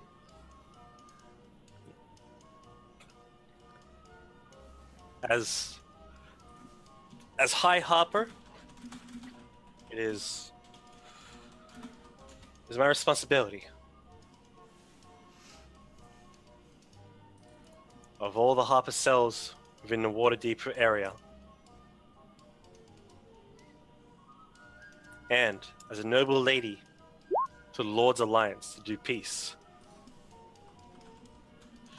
it is my job to help and assist you with this. What can I do? There is probably something you can do for me as well. I'm sure there is. There's invaluable information you've given me. A castle. A castle, you say. Where is this stronghold? Would we know enough to point it out on a map? Should we talk about the castle? Yeah, the castle we're just at. Oh, that castle. Not my That's the one I assume, Carl. You mean? Castle Nerite? Yes. So it's just a little bit north of Waterdeep, in between Waterdeep and Neverwinter. Yeah, but Very easily. Yeah. it was in Mirror of the Dead Men. Would we know kind of roughly the area it was actually in the mirror? Make an intelligence check for all those who are going to try. Just intelligence or history or something? Just intelligence. Intelligence is Yes. Nice. Right. It's a GG button. So with that, you not only point it out, but you put in detail. You tell them that that the castle is pretty much 2 days travel from the roadside in through the swamp. You tell them all about, you put in details all about Stone'tooth, the dwarven hold within it, and also Ragamentha's also lair. the leg of Ragamentha. Do you tell her? I'd definitely tell her about there's 2 ancient black dragons there. Her hands slam on the table and go, "No, you're kidding me." 2. It was We only, wish kind of we looks- were. it was only by chance that we found out. But there are definitely 2. If the cult is working with not 1 but 2 old dragons, this isn't good.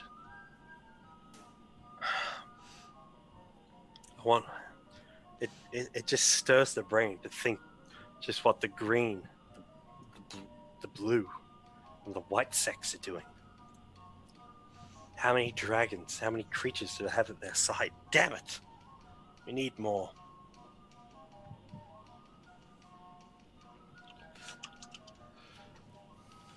Right. I can send my agents with you if you need any help. The Harpers are in this to end the cult. The cult of the dragon has attacked many places and many lives are being taken. We must stop this. What do you need? We too wish to destroy the cult. But first, we intend to retake Sandstorm's family stronghold near Daggerford. We need a safe location for our allies and friends, where the cult can't get their hands on them. A stronghold, would you say? How do you feel about having that stronghold also be Harper territory?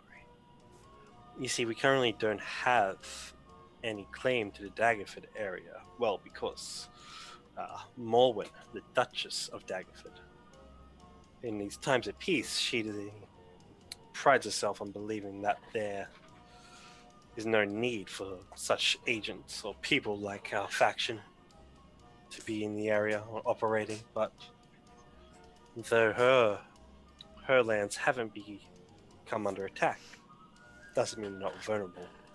And in this time of worry, information is key. So I'll provide you access to the teleportation circles for a one-shot jump to Daggerford. If you can gain the confidence of Morwen Daggerford, the Duchess of Daggerford, convince her to allow Harpers within her area. This is a political game of cat and mouse now. Is there a need for her permission if the territory is not hers? Sandstorm owns it by right. That is true, but all landowners within the territory, within the province, pay respect and tax to their lords. Especially even since if you had it. We will marry Belvin and her. No, just like I'm a king. Like, yeah. What about you, And Sandstorm? would join as allies. You can marry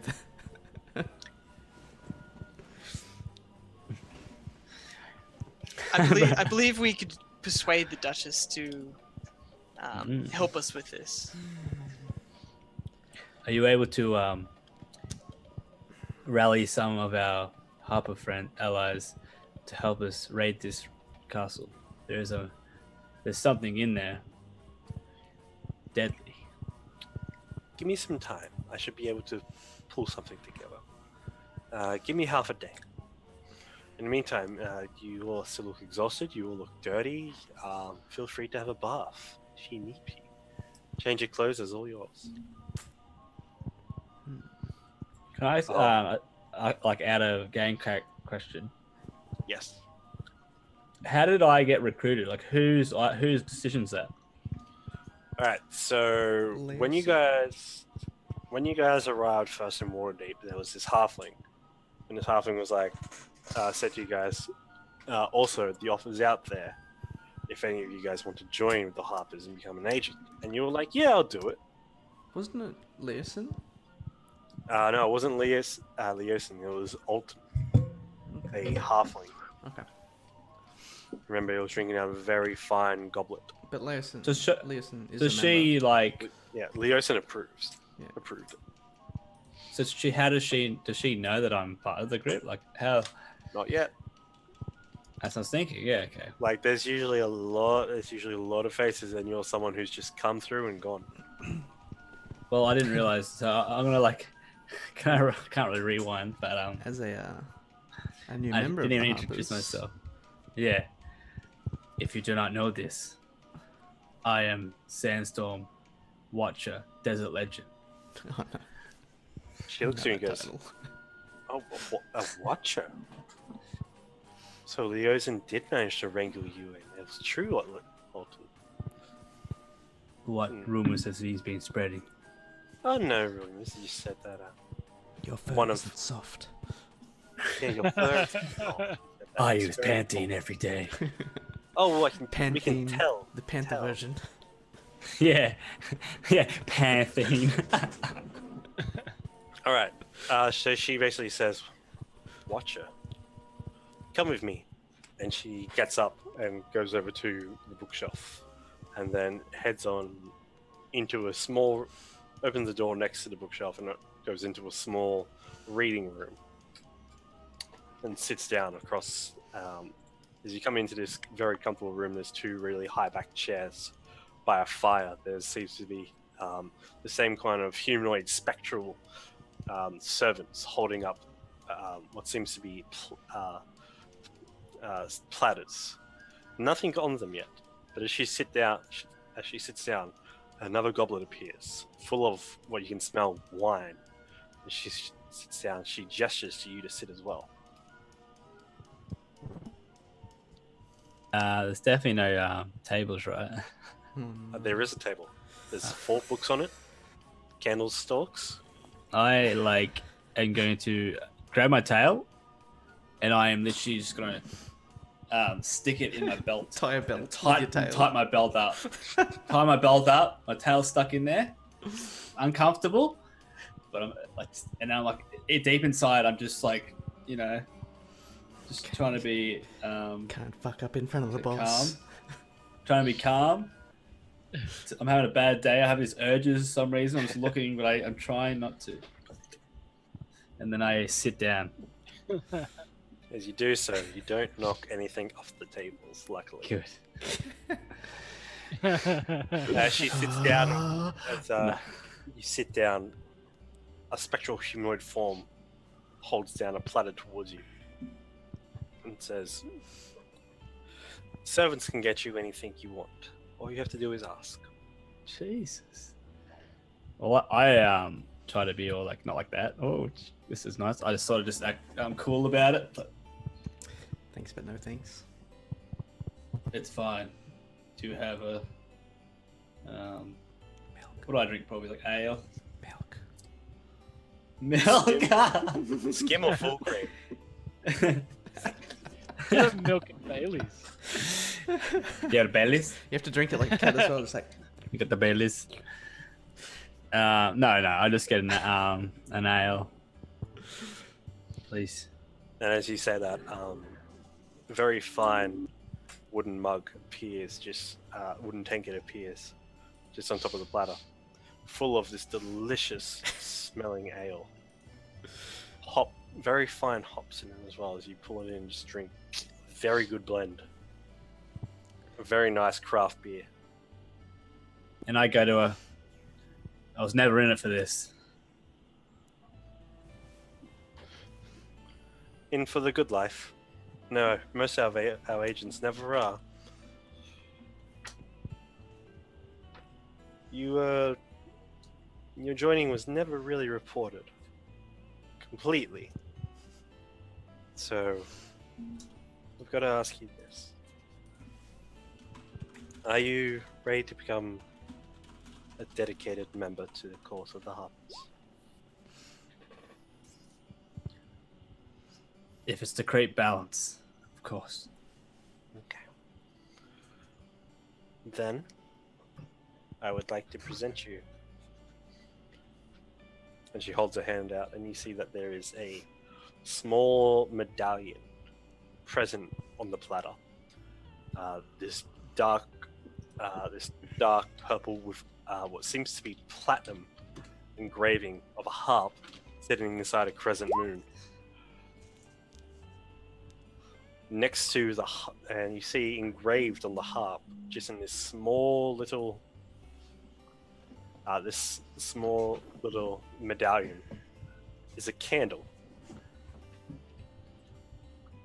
And she'll take the little medallion no bigger than a 50-cent coin and hand it over to you. For bringing this information and tracking the cult, you know where they are. You know their next move of. I would like to present you with a 2-rank promotion. I am flattered. As someone who I trust Leosin a lot. For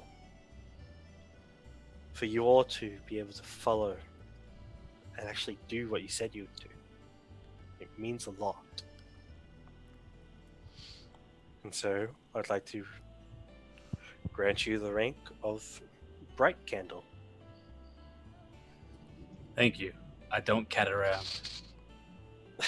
She just chuckles and kind of sips her wine. She then puts it down and looks you back over and says, when you are ready, I'll have 2 agents to be able to go with you to this keep. I will send you all through the teleportation circle hidden within the city of the dead. Meow isn't the time for jokes, guys. Couldn't help myself. You did this all the time in Tons of Tal'Dorei. my Well, human so obsession. distracting.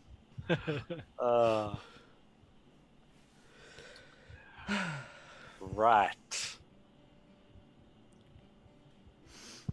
So she stands back up and says, now, 2 o'clock, they'll be ready. Meet at the graveyard gardens of the city of the dead. And I can teleport you all to Tagaford, if that suits you. So where'd you say to go? I'll just move the map. You guys aren't in the room either, it's just Sandstorm at this point. Yeah. I'm just wondering. Oh. So she is saying to go here. Is no one else hearing that tapping sound from someone's mic? Yeah, it's like It's 100%. Someone's just breathing into Someone's like mic is like tap tap every few seconds. No, it's like just faintly picking up someone's breathing, I think. It might be Brez. Probably is mine. I've been muted. It's Rob then. I'll have a look. It was Rob. Okay, cool. It was like So- super faint. Just getting too excited. You sound like a robot, so you don't sound excited at all. Yeah. It sounds like you have no emotions.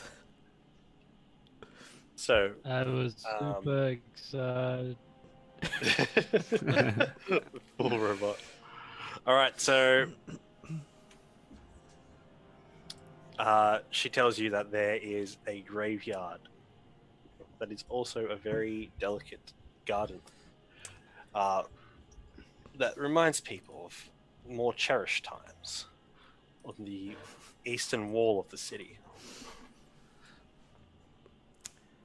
Love going to the graveyard to relax and think about better times. You guys have the next 4 hours to do as you please. What do you want to do? The Teiflings are pretty much in disheveled clothing. They have no gear, no nothing. I guess someone could go and buy clothes for them. Kaz just wants to like stay with them and look after them. Just make sure nothing happens to them, basically.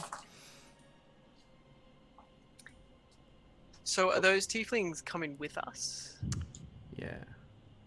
They are. Casimir's plan is to leave them at the castle. Okay, I at think we Daggerford. talked about this last session, but it was right at the end, like when you weren't here, obviously. It's Yeah, so already. So Yeah, the that's plan cool. is, I get it now. the plan's Take it there, basically take the leave them castle back from whatever's infesting it or whatever, and like sort of leave Do them it there up. to look after the castle and to like start repairing it or whatever, like rebuilding. We'll it. do a 2-part season of fixing it up. Yeah. We'll make it on TV show, so we get some few episodes up. What's that show And called? then there's plenty of them. Talking about the block or something. Yeah, Backyard like Blitz, the block. Backyard Blitz. Better homes and castles. Yeah. With fucking Don Burke. Oh, let's not speak. Maybe he's infesting the castle. Oh no! I don't know if that's too. We had a what's the name before, but I don't know. We had like Shia LaBeouf before, but I don't know. Yeah, If we can do that. maybe this is a little bit that too might be real. Too much. A bit too much. But like, it seems like the Harper plan's working out quite well. So everything's with the Harpers, and when they're full strength, they'll become like useful as well, like be able to do things. So it'll be all like hopefully under control. But we just need a way to sort of get messages back and forward and like tell get around and stuff from there and back. But first, let's go shopping. All right. So over the course of 4 hours, what would you guys like to do in town? What are you searching for?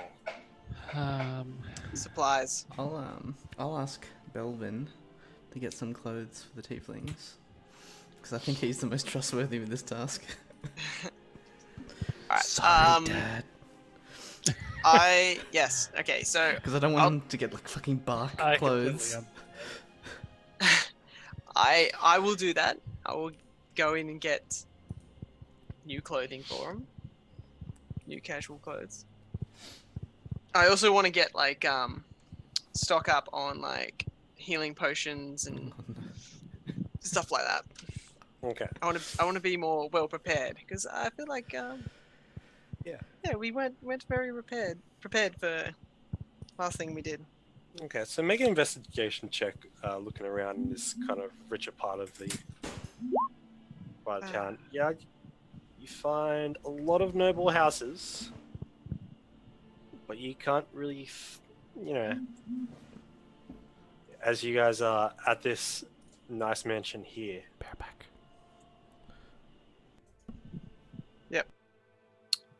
Shopping with Don Burke. Shopping with Don Burke. Something I would like not to do. As you're wandering around this area, you can't really find anywhere that's not selling fantastic silks or buttermilk. It seems that silks and buttermilk are in this season. You also can see that there are a lot of different headdresses going on. Everyone just seems to have 3 feathers within their hair. Can I make the assumption that I need to get out of this district and into like more of like the market district, like Yeah, middle you district? probably need to go explore just a teeny bit more. Yeah. And that'll probably take up the rest of your days you do so, but you can easily find traveler clothes for all the tieflings. Yep. Will be coming in at 2 gold apiece. So there's 4 tieflings. Cool. And So 8 gold. as you come into one store, you've been wandering around all afternoon. You see, it's a joint shop.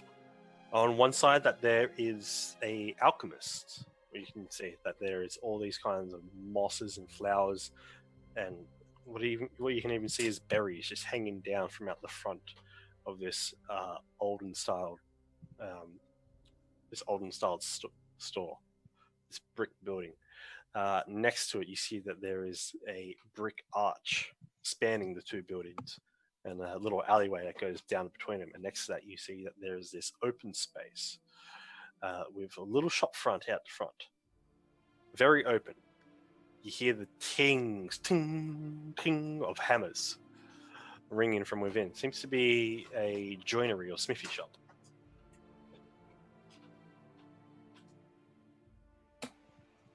Okay, I would like to go into the alchemist looking place first.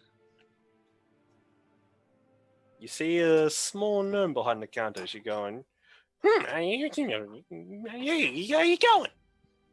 So he looks up from behind his little gnome-sized shelf counter. That's basically just up to your thighs. Yeah, I was gonna say it's looking so far down at this guy. Yeah, you see that there's ladders and like little steps everywhere for him to traverse around. I He would looks like. up and goes, "Yes, help. What do you want? How I are wish you to buy potions of healing, please. Oh, okay. Yes. You see he's very erratic and he's just wandering around, hands behind his back. He goes up to one bit and moves about several books out of the way, just big in big clumps and moving and goes, yes, that's where I left it, and pulls out a duster and then dusts off something. He goes, over here, yes. Then he goes back behind his counter and pulls out this box and lifts it up and flicks it open and goes, yes, we got 1, we got 2, 3, 5.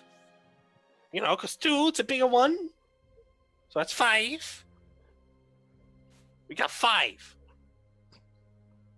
You see that there are 3 vials of very similar red-looking liquids, but the one where he said 5 is a much larger vial and seems to have like silver and gold flecks within, just kind of glittering within.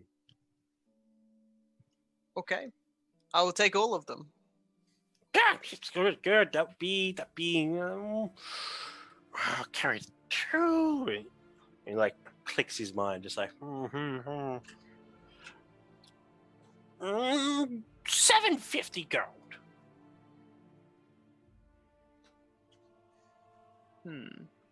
It's like a lot. Say 7. That's a lot of gold. 750 That still sounds like a lot. That's a lot. Do I know? Does that? Would I What do you get? suggest that's a lot? Of course, that would be a Make- lot of gold. There's so Make much an gold. insight check. What are you getting, dude? Healing potions, insight.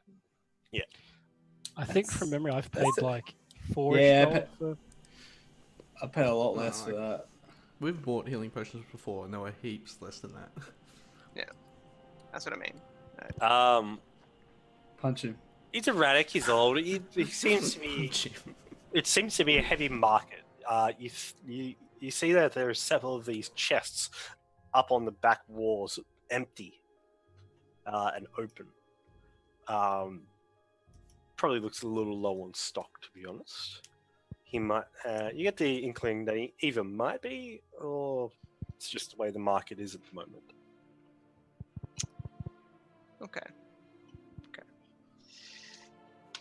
So that's a little steep for just a few potions.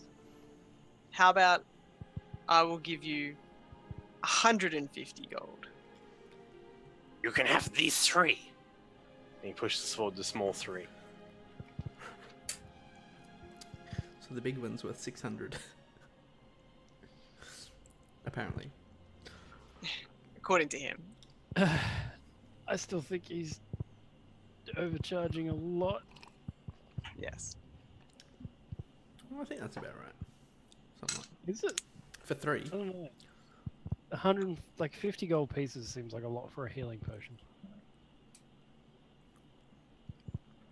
I can't remember honestly what we've paid before. I feel like I only Well, paid. I four. actually. Well, what I would actually like to. I have a couple What would Sandstorm do? Is that what you're blue gonna say? blue sapphires, blue topazes. Sorry, blue Steal 'em all. topazes in my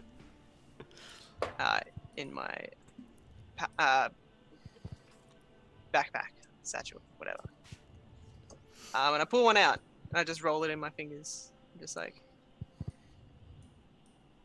what would you give me for this topaz? You see him pull out a little spyglass and just put it up to his eye and just pull it out several notches, and just looks and goes, "Oh, you can have the fifth with that. Yes. For that, even trade. Rare. Sounds like we have a deal. Oh, good. My good man. He spits in his hand and holds it out. Am I with him or not? No. No. Because I kind of want to abuse this kid. And then I will grab his tiny hand. I thought he was old. It's like an old He's, gnome, he's isn't quite it? old. Yeah, he's Yeah. quite an old gnome. Oh, he's short. He's a kid. You're just going He's to a bully him gnome, sure. because you're bigger than him. Yeah. I don't He think says- that's Dickerum, is it? Is that He takes Dickerum? a Is that gem. Rob? Which is like this big to him. It's definitely. He's like, "Oh, good, yes," and holds it in tight. And he goes, "Oh, good." It's just a blue topaz. So like that to him is like Yeah, okay. big, it's big to his hands. It's Just like making sure it's just a blue topaz. So, all right. just one blue topaz. Yeah. And as you do that, you retrieve back the 3 small healing potions and the potion of greater healing. Pleasure doing business with you. He goes, "Yes, thank you. Come again." And I will go. You exit and you go. And is that it? Yeah. You'll head back. All right. The rest. Because I didn't give him gold. I just gave him the topaz. So Someone's got the fan thing going on. that could be me now. It's just a little bit of feedback. We'll be fine. Yeah, Sandstorm. I would like to scout a nice armor smith. All right, make an investigation check to find it. Try find a good one. You stroll past through town for a while, going off in a different direction as you're running around. You can't. Does anyone know a good armor smith, guys? You asked that to one of them, to one of the smithies, and was like, "You don't think my steel's good enough? Churn swords for the watch every day, mate. Come on. What kind of armor do you got then? Get Show out us. of here. No, I don't want to do business with you no more. Oh, Get I knew that, mate. Yeah. Mark. Go on, go have your skim. Take off." And he goes back to Testing him. Wow. goes back off to working. Can I have a harder look? Make a perception check this time. Thank you. Investigation. That's not a good roll. It's not your best thing. Where is my perception? Oh, that's a lot better. Be right back. Perception. You come past this one shop. Nice. It reads on top. There's a banner that holds on over the top. Bronze anvils, blades, and axes. Okay, I walk up and go. Oh, sorry, you were going to say something? Yeah, so as you walk up, you go into the back area. There's no one at the counter, and you see a very familiar sight. You see this bronze beard dwarf working a forge. You see running around is this small little dwarf just in diapers, just moving about. This little baby, just off in the distance as he yells out, "Oh, what you done? Don't take the hammer! Get out here, you bar!" And he looks up and goes, "Oh, what can I... Sunstorm! Oh my god!" And he looks, and as you see this dwarf, he comes into perfect view. You remember him from Greeners. Yes. Colvin, the the smithy from Greenest who was the cousin of the bakers. Yes. Perished. Yeah, the dad and one of the boys perished, but the mother survived. And This is he one of took the little care- kids we looked after. One of the little kids you looked after is Little brat. scrambling around. Which on one? the Which one is it? Which name is it? There was like two funny These are names, the wasn't kids there? that shit everywhere. Which ground. ones? Which one we got here? This dwarf would probably be now about maybe 8 years old actually. Do you remember me? Blank name. You do. This is Harrod. You remember that Jarrod died? Do you remember In the me, rain. Harrod? And he just looks at you and just goes, "Dad, what's a cat doing here?" No, Was all you- I pull my dagger out and I'm just sort of like Kids down from that. I sort of hold out my dagger, and just like half, like not threatening him, not like an adult, but threatening him as a kid, kind of like none of that attitude, kid. Give me a wallet. he just looks and just goes, "Feisty one." And Colin goes, Can we slap this kid? No, shit. Colin is just like, "Oh, don't, boy, settle." Make a perception check as you're in this place as well. As he comes up to you and goes, "So, what brings you here? It's good to see you again. Nice. What brings you through? Welcome." I've been. Who did you find? Colvin, the blacksmith from Greenest. He's apparently moved and set up shop, and he's got Harrod looking after him. The guy with the dagger from the south. Harrod's looking after him. No. Colvin's looking after Harrod. Yeah. Not kid. That's what you said. You see off in the back corner, there's a few glass cases mounted up in the wall in a glass case. There's a very fine crafted dwarven dagger that has the symbol of Drugeddon on it. One of us. You also see other few good little trinkets, weapons, and armor sets going on. I've been through some tough times lately, and I'm looking for something to protect me. I've been in close encounters to death. I need a little bit more, Protection. Sure. What can I do? I can make you any kind of chainmail you want. Some plate. It'll take some time. Of course, I take on the commission full-heartedly. Do you want heavy I pretty much show him I take my leather armor off and go, "It's all right." I'm like, "Well, you can take this and use it for scraps." Not too good on the leather, but I'll see what I can do. Well, no, I mean, you can take that for scraps. I won't need it. Yeah. Oh, Take this Oh. for scraps, and I want you to make me something nice. how chainmail shirt for example, maybe.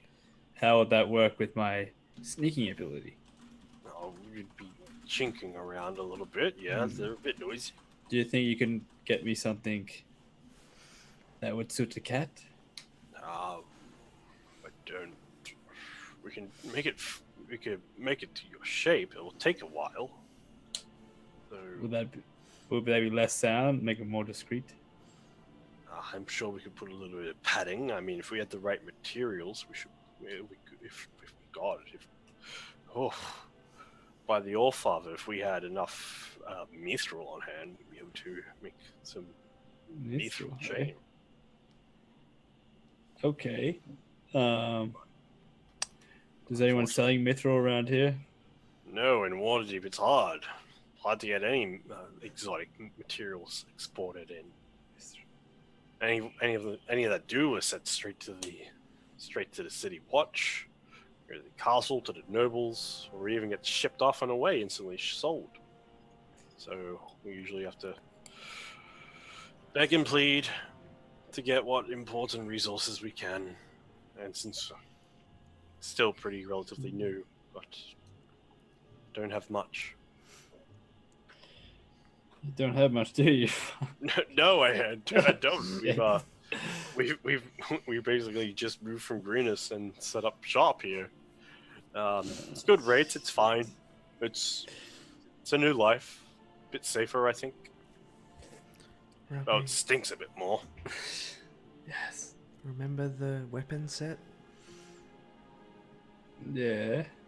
Like is that dagger's the last one of the set, is it? That was the first one we saw, and he's the one that told us about the set. Yeah, I know that, but I came here for armor. I'll talk about that after. Like, just making sure. I was hoping he would have good armor, but I'm not sure. He seems like a really bad smith at the moment. He makes heavy armor though, not like leather. Yeah, I was gonna say you want like a leather worker or something. Do I? But that's what I was saying. I want to like someone for me, and this is where it took me. He's a smithy. He'll be good. He'll make stuff for me. Yeah, like plate armor. Yeah, but if it's like magic though, I thought I was hoping for magic armor, which was like, I thought magic makes it, tight fit. It's you still got like light, medium, and heavy armor types though, even if it's magic. Damn. This guy's a medium and heavy smith. Oh fuck! So this whole conversation's been useless. So. Catching up with an old mate, all right? Yeah, no, I was. Well, you know where he is. Brats. No worries. Good hanging out with you, mate. Sorry, I don't have my phone on me on the mo. I can't really get your number. No, it's all right. Just but that dagger, that is interest to us. We have been collecting the whole set. I told you that story when you were nothing but a kitten. You remembered? Is that the last piece, guys? You got him? That was the first piece. You found the collection? Is that the last one, though? Yeah. Yes, for us, yeah, yes. Okay. That's what I'm saying. That's the last piece we need. We have found every other part.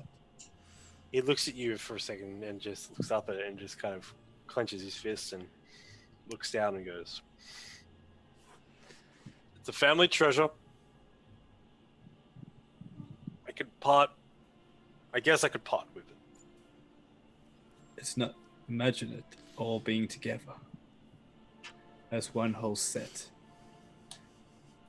You have started our journey, and now you can finish it. I put my hand out. Give me He the grabs dagger. your hand, says, "By the All Father, I'd like to see the collection one day for myself. That would be fantastic." What was that purpose of the set again, guys? I think they're just really valuable. Like, really Just like well in a made. cool like collector. They're just really edition. well made by some. You know what we old have to do dwarven king. now? We have to put it on display in the castle. Yep. Yes, Like, over like top of. Feel free to come see it at Castle. Yeah, we'll have be $10 gold entry for the viewing, but for you it will be free. I thank you. I'd be willing to part with it. Like the crown jewels. He looks at you sternly and glares at you and just goes, 1,500 dragons. What? Dragons? He's not Dragons. gonna. He's not Gold. gonna give it to you. 1,500 Ah, dragons. I was like, what's a dragon?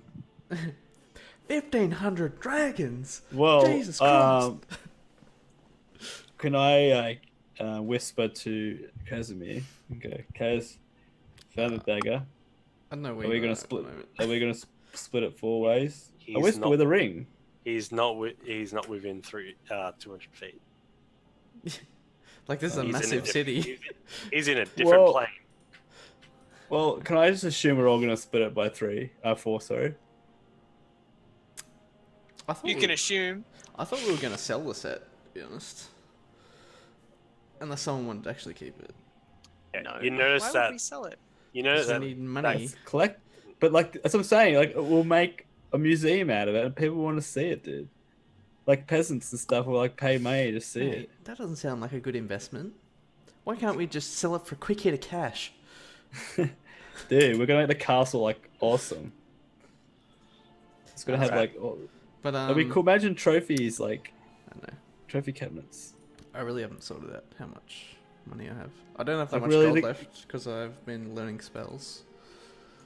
are you able to hold on to it for now and keep it safe? Please don't sell it to anyone else. Yeah, no, I'll keep it safe if you can guarantee me the money. It would be. He seems desperate. He says it'll be greatly appreciated. Thank you. I'll have to talk back to my my group. Companions. I don't As have you the leave. cash on me. Nice. That's fine, but offer still stands between Also- friends. Good to see you. Also, do you know any fine armor smiths, leather armor smiths? I should really say that. Leather. Medium armor. What am I? It's light armor. Light. Yeah. Light armor workers.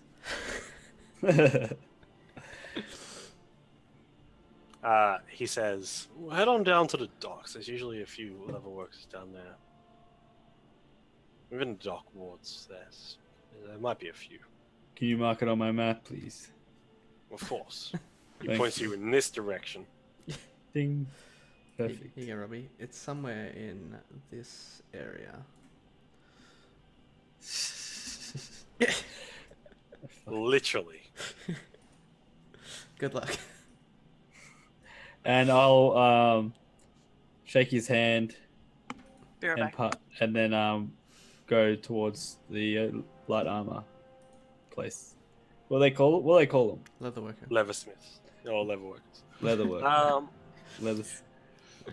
As you pass through around the docks, you do get you catch the eye of a couple of people just staring at you, just strangely looking at a tabaxi. Just like, what? You haven't seen, your entire time here, you haven't seen nearly any tabaxis.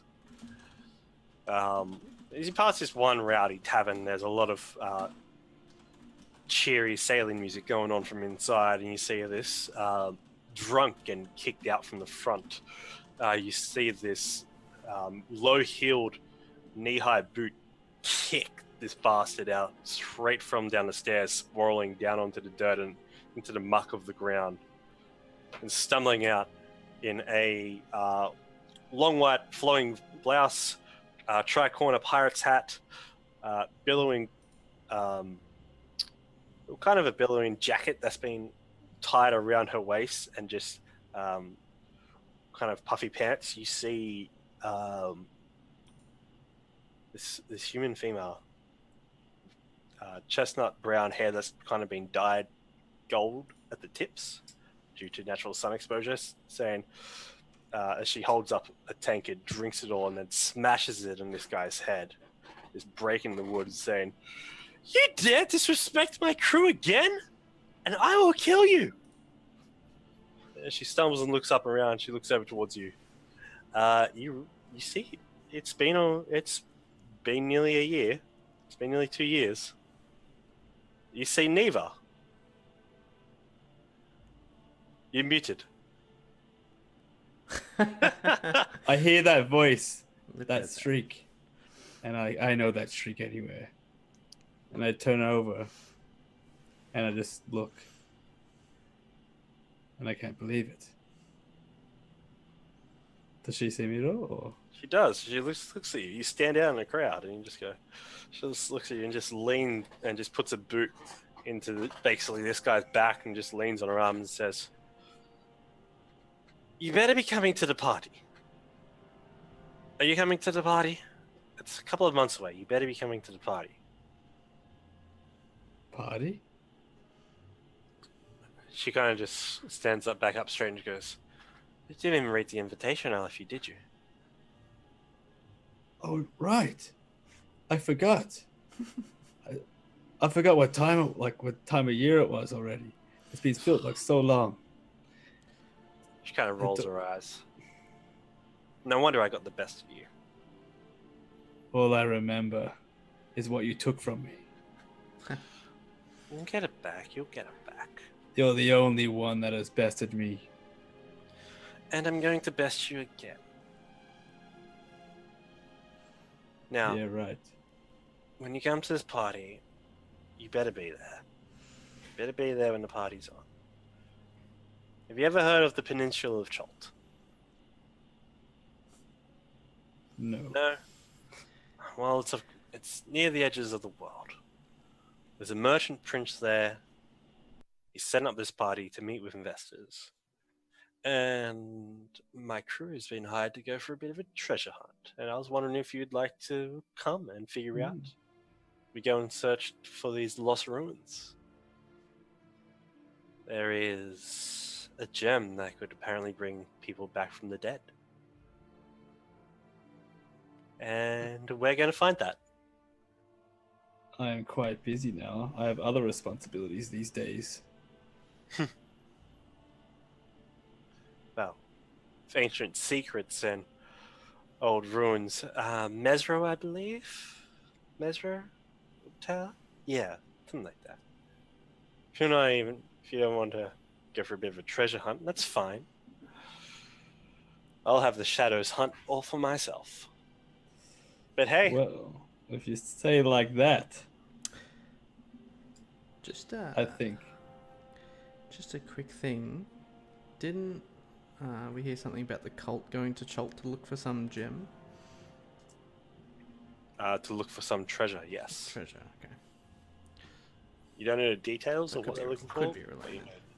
Could I put these two things together and think, maybe? you can think, there might be a resemblance. There might be something there. You may not see me coming with you, but doesn't mean I'm not there. They're in spirit. No, I don't mean. I mean physically, but I'll be hit like. Power of teamwork. She then kind of bows and says, "Well, I hope to have your guidance on the trial of the hunt. Anyway, I need to have a drink." And she storms off back inside, kicking this guy's face one more time. And I look at him and goes, "Don't worry, she's hit me harder than that." All you hear is a... I feel sorry for him. I just want to pick him up. He's a heavy-set dude. He looks like he's had one too many sweet rolls. I'll pick him up and just sort of Sweet. drag him onto like the nearest, like sit him up a bit so he doesn't just throw up in his mouth. That's cool. You do that. You set him up right. He sits down well. But yeah, with this, it's probably past midday at this point. You spend a fair amount of time traveling through the city. A few encounters here and there. You think you're getting well upon truly your time limit. I'm now caught on the crossroads now. Fuck. Did I get, like, in that talking, did I get any details of where they were sailing off from? Which dock? Seems like she's pretty well based here at the moment for how drunk she was and how much she was enjoying herself.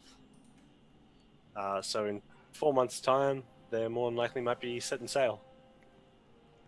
What you can gather from that. So when are they that's when they're going to... When they're going to the Chult thing? A few months. In I think 4 she months. says. In the 4 months. In 4 months. How long's that in, like, our time? Like, 4 months. 4 months. yeah, I mean, like, how long is it going to take us, like, in real life? Alright. Who knows? Who knows? Okay. So I was Travel thinking could that... be explained in 2 minutes. Yeah, I was thinking, how close is Casimir now? He's still right back out. Haven't left the mansion. Yeah, from your knowledge, he hasn't left the mansion. Okay. Shit. I snuckily left a note in her pocket saying, "Wait for me." Make a sleight of hand check as she walks off away from you. Sort of. Cool. Nice.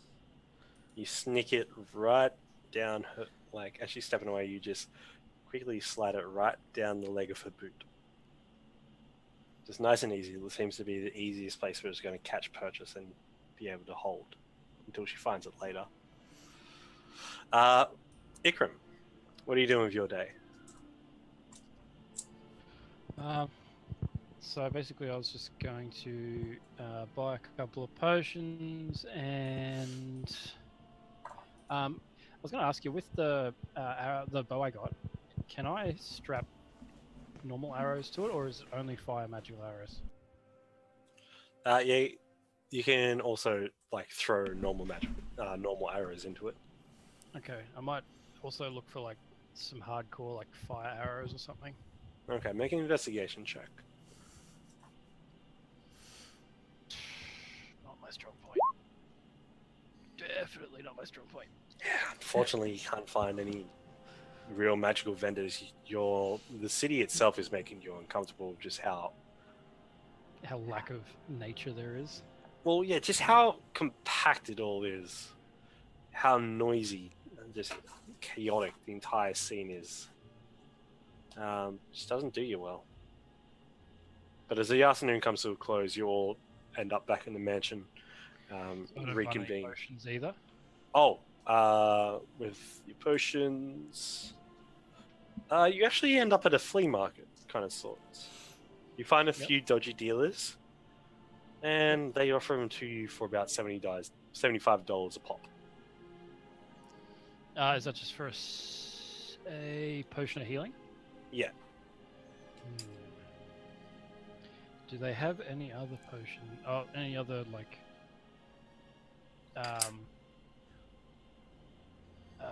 like vials or anything that might be of interest? Make a persuasion check. Like you see these flea market vendors aren't showing out any of their items that would be well and truly over 10 gold. But as you ask that, one of them invites you into their caravan. Says, take a look. And you see this tiefling you've approached. I know all about tieflings. His horns point forward and curl down over his face. Yes, come. A few. Potion of flying. One for assisting in climbing.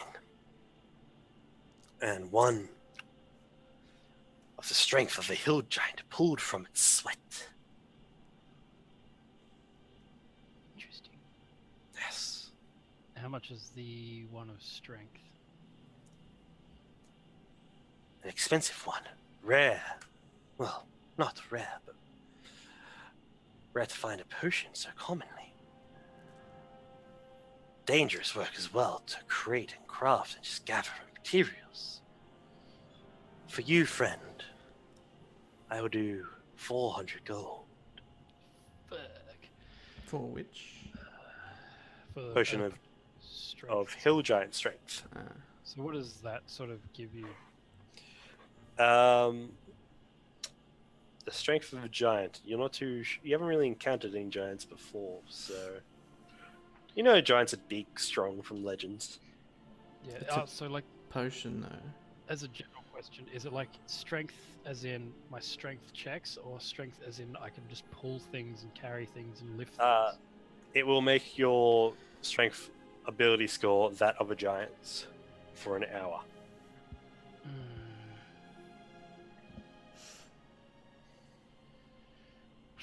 And how much is the potion of climbing? That one I can do you for 75 gold, good friend. Okay, maybe I'll take the potion of climbing and a potion of healing. Okay, so let's say 90 for all. I'm cool with that. Okay. And you receive a potion of climbing and a potion of healing. Yeah, that'll do me for my 4 hours. Yeah. I'm gonna just, as soon as I'm done there, I'm just gonna quickly go back to all the tieflings and that, where I feel a little bit more comfortable. Okay, so as you all convey, you see that the tieflings have made themselves quite comfortable. One of them is enjoying drink quite heavily, just really enjoying himself. Rusha, the girl, is just pretty timid, taken aback, but is reading a book on literature, you believe. And Casimir's just chilling out as you guys all come back. Hey, welcome RPG Lab. Welcome.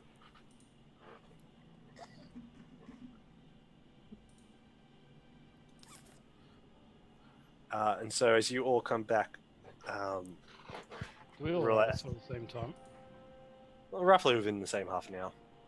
Yeah, right. And as you all come together, the elven woman comes back out. This time in a bit more of a travel wear to go back out into the city. She's got 2 gold-plated guards with the kind of purple embroiderment around their armor. Each one of them has the harper's symbol on their breastplate. And she comes to you and goes, "So, as High Harper, I, Remilia Haventree, will escort you to the Field of the Dead as we go on a wonderful walk. And from there, you shall be sent. Hope you have gathered everything you needed, and we will move on.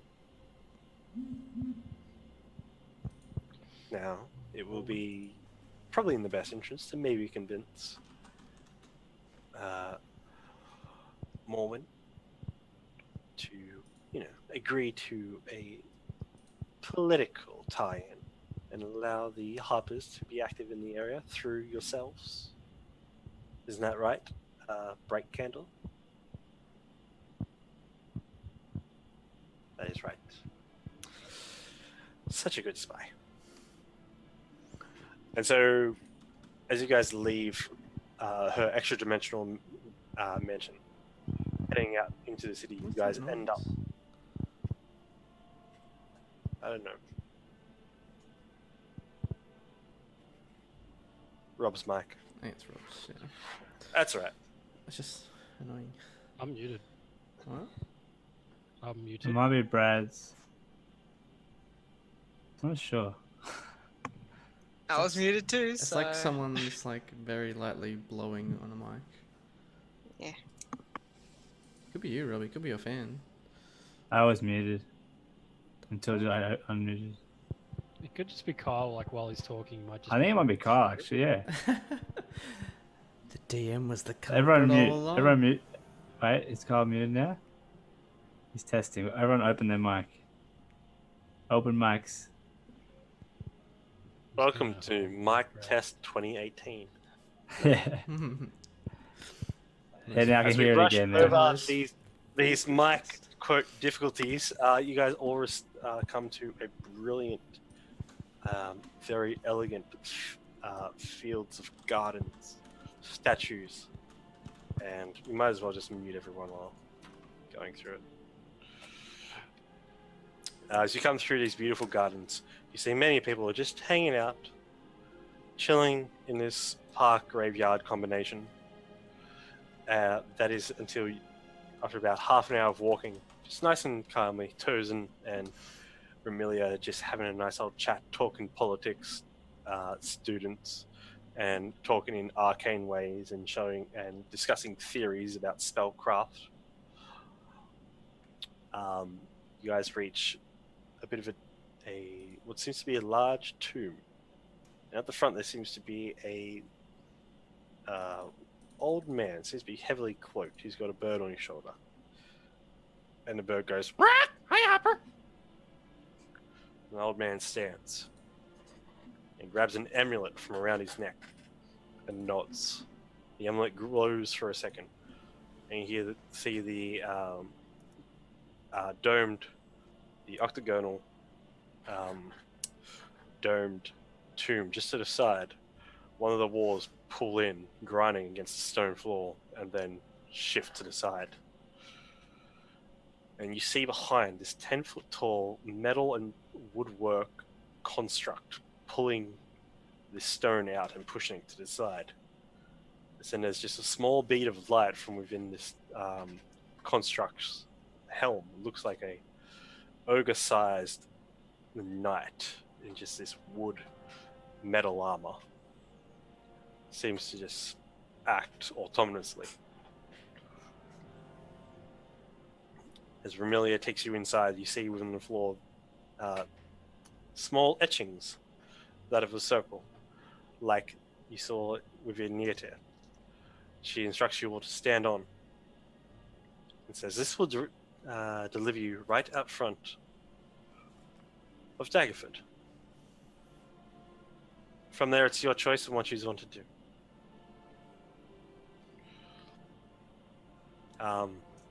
Coming over to the side, hanging just behind you guys, you see the halfling, Alton, the one you met last time you're here. He gives you all a nod and looks over at you, Sandstorm, with a bit of distaste. Just a bit of a curl to his smile. Perhaps one of jealousy. You could promote it twice. And as everyone approaches into the circle, she reaches down, puts a hand on it. It says, "I wish you good luck." There's a surge of energy from her hand, and the light hums and then throbs around the circle. There's a bright light, as in a purple flash. You all are enveloped in such light.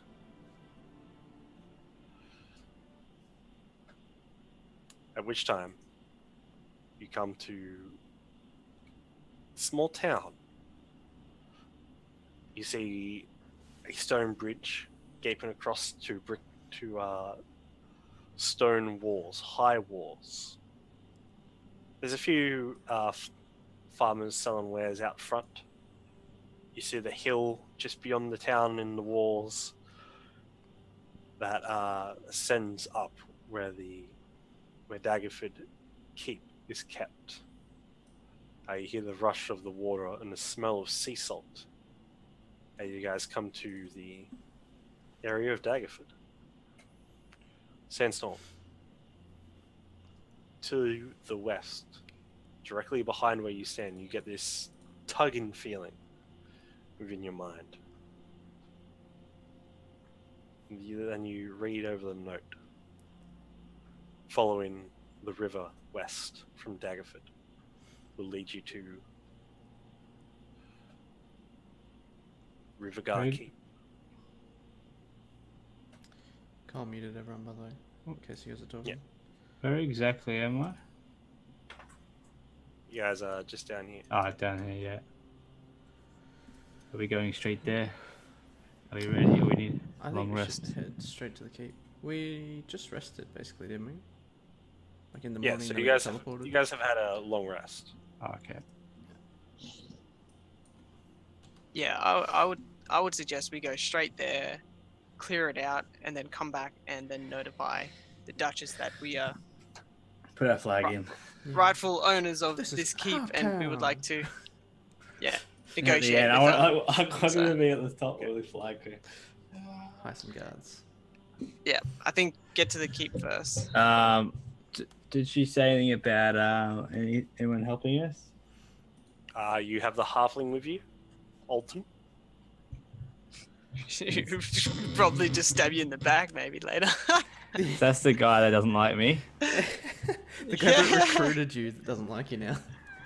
Why doesn't he like me? No, he's just jealous of He's me. jealous. You got promoted. So he was twice. above me, but now I overlapped him. I'm like lapped Yeah. him. Yeah. So I'm one above him. Yeah. So what's above Watcher? So there's Watcher.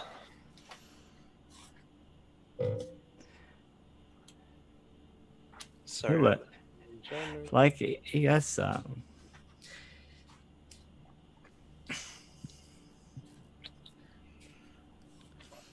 Sorry.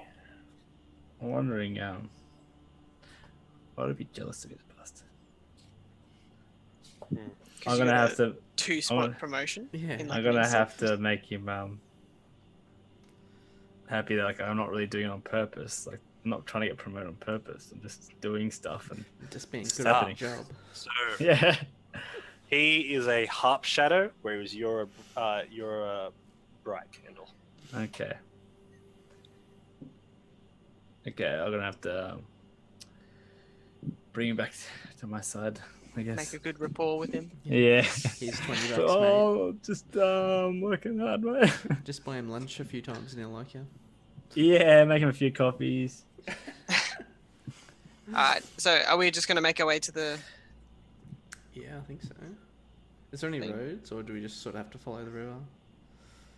You see there's a couple of small game trails and farmers trails leading just away from where the bridge is. One main road heading north that you've travelled past before, and you saw that there was a couple of roads coming across that, but you find following the river might be your best bet. Do we want to go into Dagford and maybe inquire about it? Maybe somebody knows the exact place we're talking about. See what's in there at least. Someone might know what's inside. I could probably go do that if you guys wanted to set up out here, and I'll go into the town and Yeah. ask Yeah. around.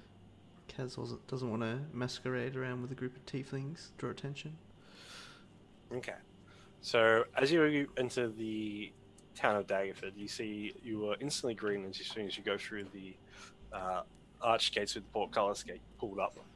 That there is a 3-story tall tavern. But it's 2 o'clock in the afternoon. People are getting a good drink going on.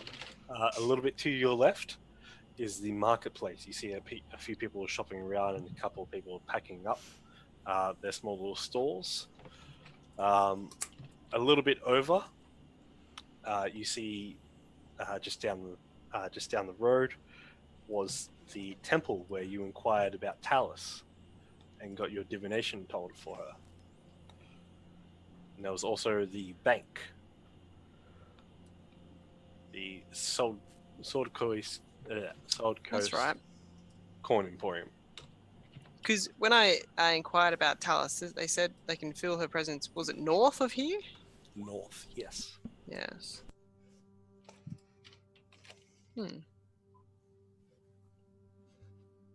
Gotta make sure I remember that. North of Daggerford. Anyway, I'm gonna go into the tavern. I know that's probably the best place to get information. Okay, so as you go on into the tavern, it's a very hearty atmosphere. The place is just jaunt with music, and there's a couple of bards playing just off in the backdrop. And everything's pretty well. Everyone's having a good time. I'll go straight up to the barkeep. He invites you and goes, what can I do you for, man? You see this kind of old boy. He seems to be pretty well on his way. It looks like he's having a bit of a drink too. I'm actually here to acquire some information. Oh, really? What do you know about a keep? Whereabouts is it again? It's about west of the river, was it? Well, What was it? keep west on the river? Yeah, you mean old River Guard. Old River Guard, yeah. How far Yeah. down the river is that? About 10-mile walk. Yeah, about 10 miles that is, yeah. And I've heard that there is something occupying. Oh, yeah, you don't want to keep. go there. The local shepherds, sailors that pass by say the keep's haunted. They keep hearing howls whenever they go near it. Some of the sailors have to pass through it on the water to get to it, like to get up here. They hear the howls from within. It's horrifying, they say. Haunted, you say? Yeah, some local shepherds even lose their cattle going past that place. Something startles them, something fierce. All right. Yeah, well, thank you for the information, Mo, good man. And I'll flick him a silver piece. Oh, thank you kindly. What can I get? No, thank you. Yeah, no. Oh, goodbye. That's for the information. You have a good day. Thank you. Good boy, that one. We need more knights like him running around, not just drinking, smashing up the place. Yeah, and I'll leave now. All right. So 10 miles, haunted. All right. Cool. So you guys converge again. Tozin's looking at you, Casimir, and looks at you and says, "Are you going to be all right with this? Would you like? Well, you're going to need my help anyway to be able to teleport. No, that's fine. You've done enough. Of course. I'll be here with you and get through this with you. Shall we? Let's. Okay. And as everyone begins their trek, heading towards down the river, it comes to late in the afternoon as you guys wind and travel through the farmsteads and hillsides, going off beaten tracks, then get into one very old one as you all begin to approach Riverguard Keep as the sun has begun to set. Creepy. And I will turn the music down. That's As you approach the keep, you hear the creeping howls from within. You see before you this castle, this old and disheveled castle. Looks like it hasn't seen maintenance done within a couple of years. You see before you two pretty beaten down double doors of banded wood, or metal banded wood. Around that you see two towers, with the main keep being to the north, and and another keep tower. What looks to be, you think, a guardhouse. What looks like to have a old banner scroll with half the banner on the scroll torn off and kind of flaps lazily in the wind.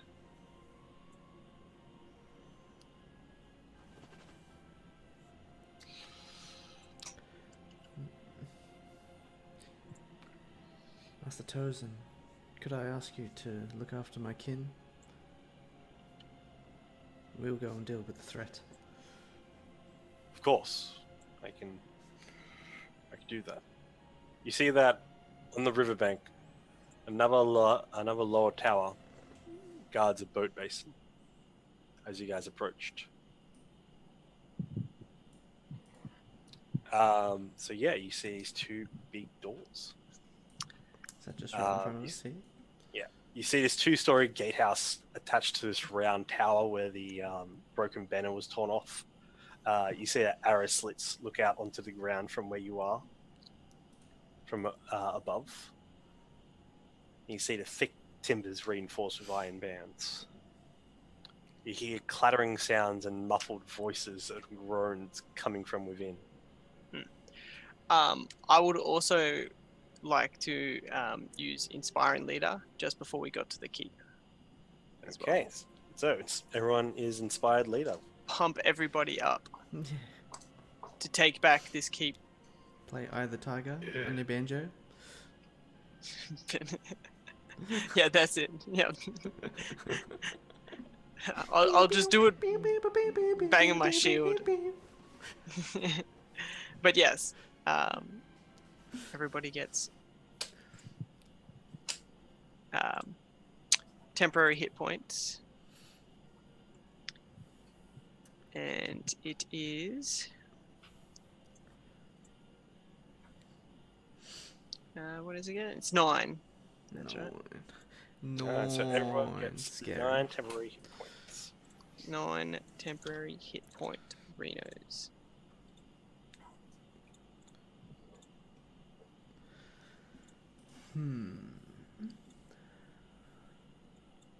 All right.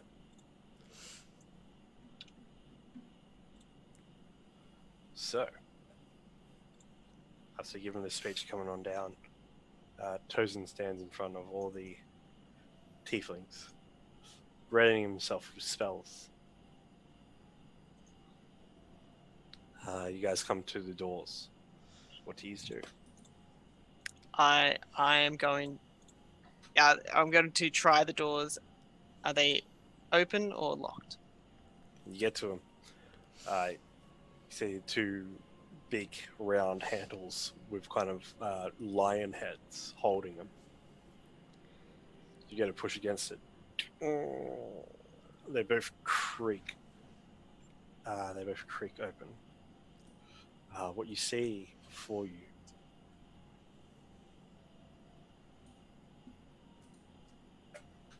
is this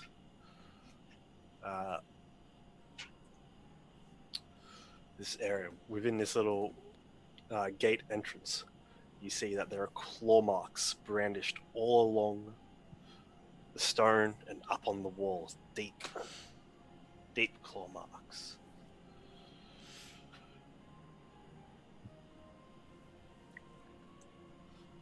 You see portcullis holes, and you see also the gate. Portcullis gate is hanging above, and you hear the sound of flesh being torn. Just from within this area in here. Ah. Alright. Gonna turn to the guys and just be like, you guys ready to cull some evil out of this keep? Always. Do you want me to go in first?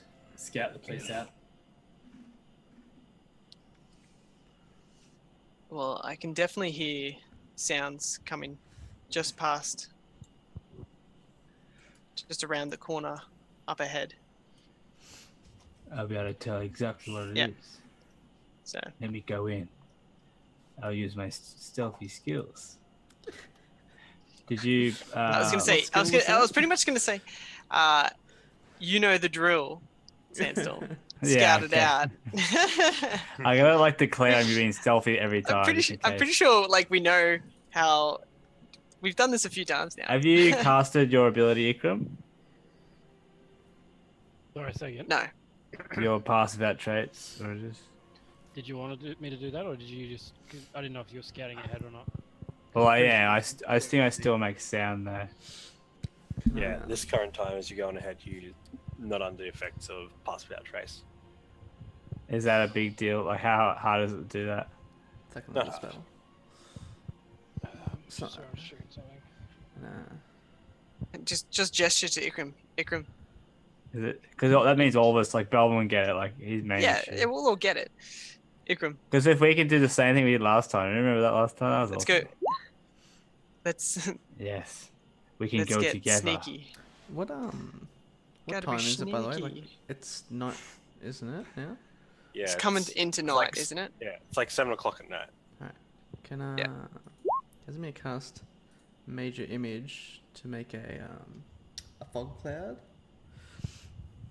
that just sits like around us, giving us some cover. It's just some fog coming through. Yeah. As this fog rolls in, Casimir just says to everyone, "This is my magic. It isn't real. It's merely an illusion to give us some cover." It's not my first rodeo. But this is major image, so it actually feels like real fog. Like it feels a bit wet. Oh wow! Like it's a little bit colder as well. I see your training is helping you. No, just Those battle are- experience. Tozen looks at you and just goes, "Very impressive. Not bad.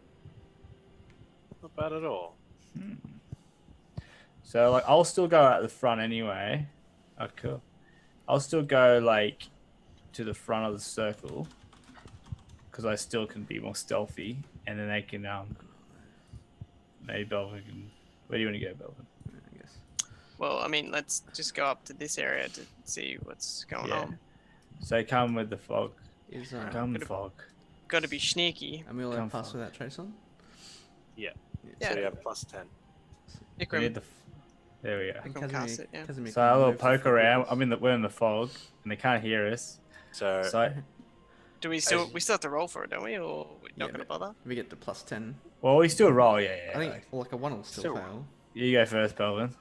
We'll find out what happens when Belvin rolls. One always fail or something. Aren't you the scout? plus 10. Yeah, but like Belvin's close by. That's the only issue. Belvin, 10. as you chink. Yeah, so 19, that's right.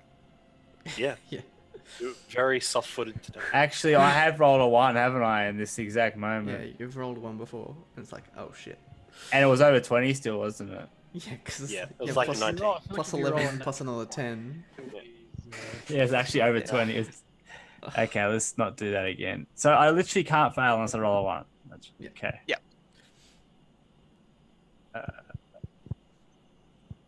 Okay, good. Nice. Yeah, no, 36. All right, so you are very quiet. You are very quiet, good sir. Hey, can we I told the others, let's go in for a stealth attack.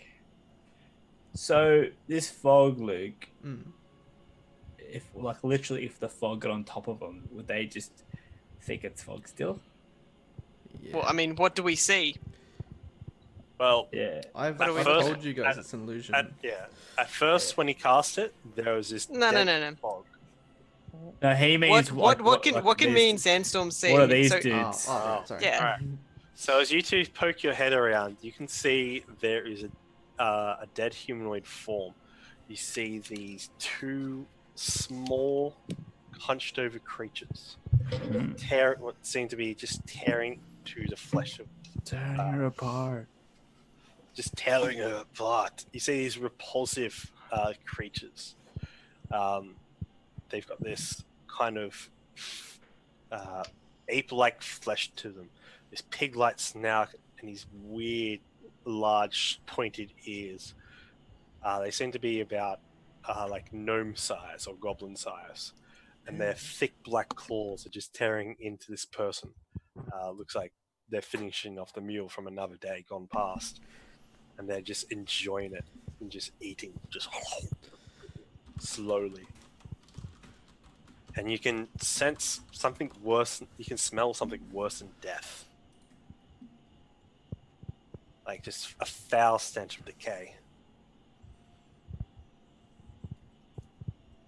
I was gonna say I just used that joke you stole it from. Oh, really? Oh, fuck, I completely Yeah, missed yeah. it.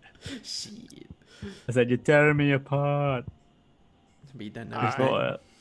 So Yeah, I don't know his name, so that's the thing. It's like we would never have seen Jeff. creatures like this before, have we? I think so. Looking at those, no, you've never seen any sort of small creatures like these. They're making weird gurgle growls as they Sounds speak ugly. and lash out at each other and bite into them.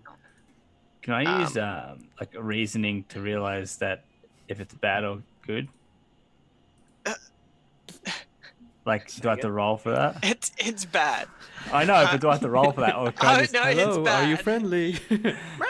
No, well, It's eating, they're eating a corpse. You must roll to determine. Maybe if they're it's the evil. Maybe they're the cleaners, Brad. Don't judge them. Yeah. Be This the guy crew. fell off the wall and died. They cleaned him up, alright? Yeah. They're just mercenaries. It's not their fault they pushed him, alright? Well, They happen Oh, to wait, be it both. is. right.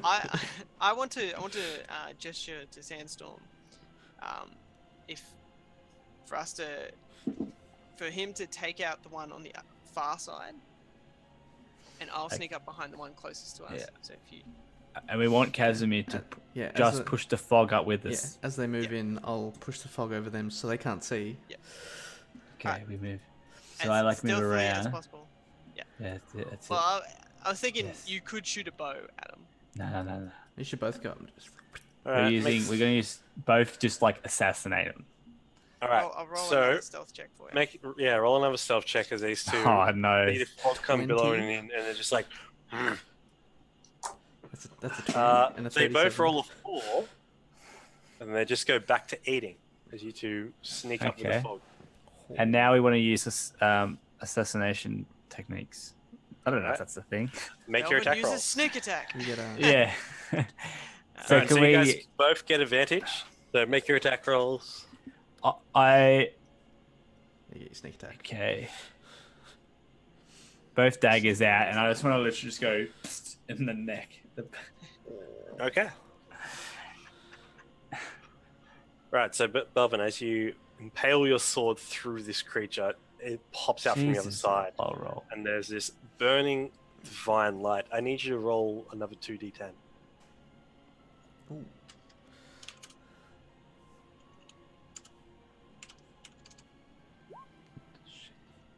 I'm rolling so low.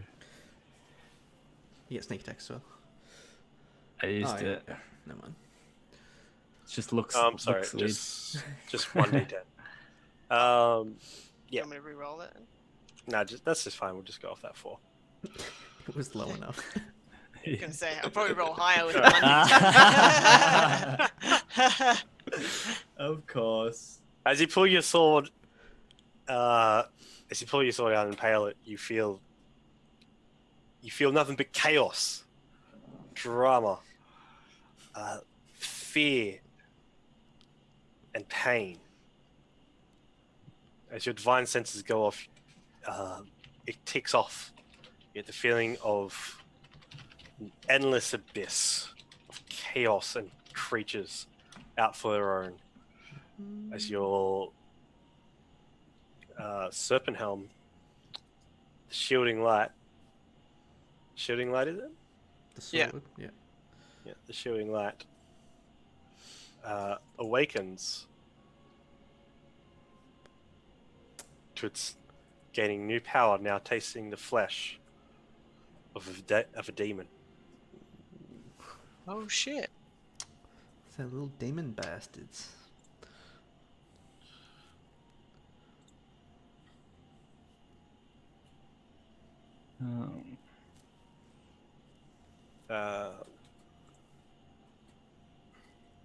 All right.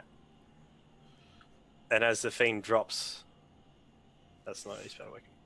As that fiend drops, you hear a thud across the side of you, as Sandstorm steps over the one he killed directly by shoving stick and daggers straight into the creature's neck and pulling out.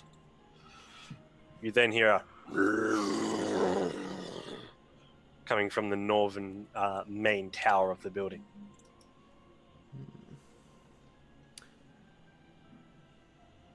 Can I Hello. restrict? Yeah. We must move quickly. We move as a fog. No, they didn't know. We're like hidden, aren't we? Yeah. So That was Yeah, you're still hidden. Stealthy. let's move as one. There's one. So there's nothing on them. Yeah, they're gone. Yeah, as you've killed them, Belvin and Sandstorm, as you pull your blades out, they all begin to fall to the ground, they begin to melt and fade away, turning to sludge bubbling in the ground, disintegrating and melting. Jesus Christ. Kind of screaming at the same time. In what direction did we hear that groan? It was the main tower. From the north, from the main tower. North. Okay. Yeah. All right. So yeah, let's make our way to that. So you make your way. You go through this castle yard. Inside the castle gatehouse consists of a small courtyard, and you see bare dirt and tufts of wiry grass. You go past a stable, which looks to have a couple of doors kicked in.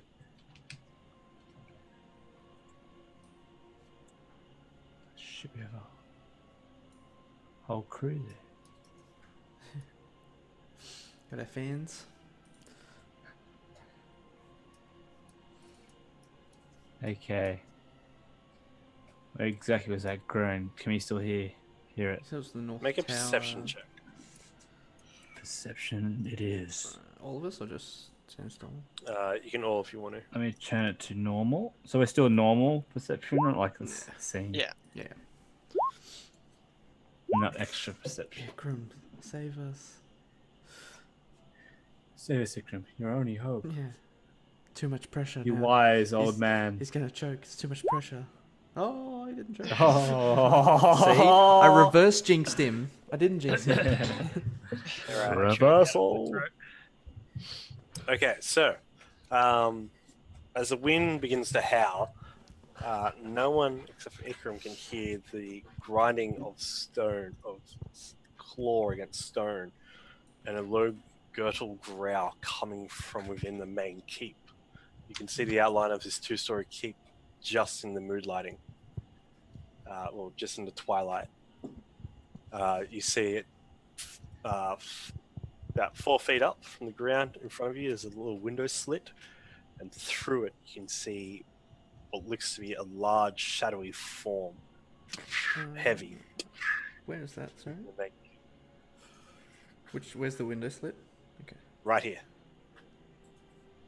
So Um, I've got to edit that. I'm going to tell everyone else that is there. Yeah. There's Obviously. something Like, inside guys, there. Can you hear the thudding and whatnot? The what? Put my ear towards it.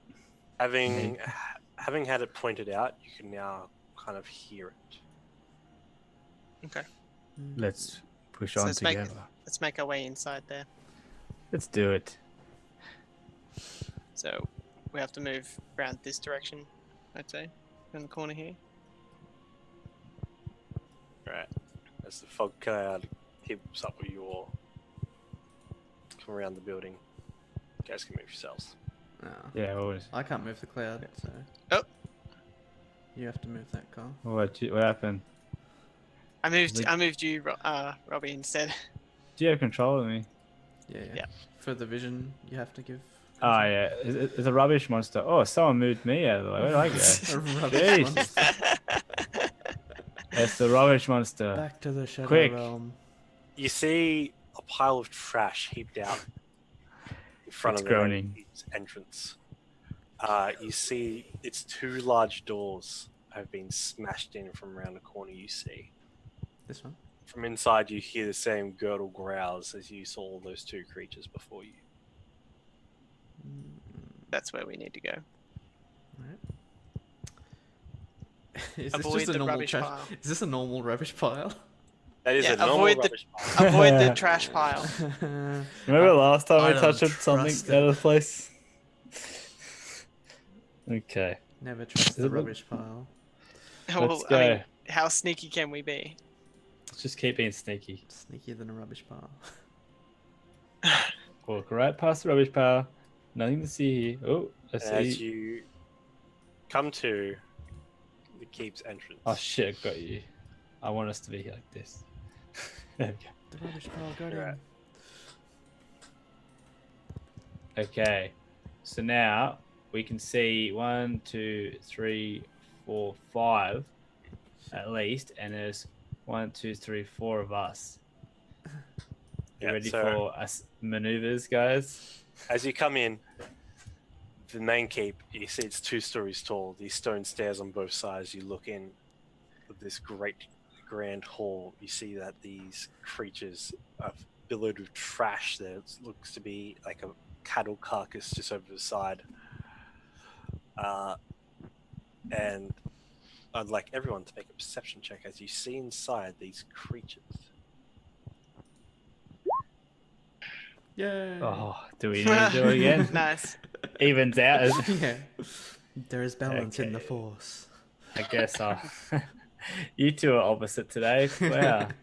That's different. All right, I guess I'll do it just for fun. Fuck you, Dad. Delvin, Beating you're me. too focused Roll on that the 20.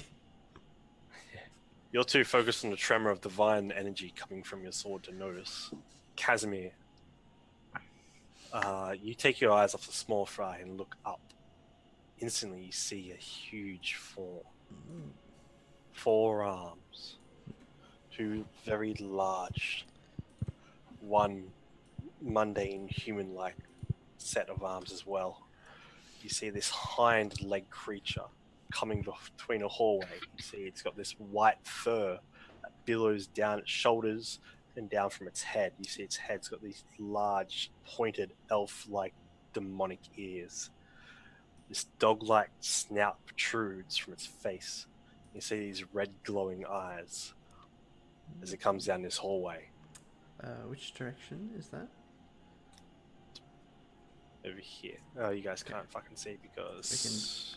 Just kind of see the edge of it. That would be in the dim light of our vision. Yeah. Like our dark vision. Yeah, so I'm just going to move you guys there. The dim light. Because what do we have? I got 60-foot dark vision, so I should be able to see So that. there's far. 1, 2, 3, 4, 5. Okay, it's 5. But You see that there is a level above you where the stairs are, and hanging over the top of the balcony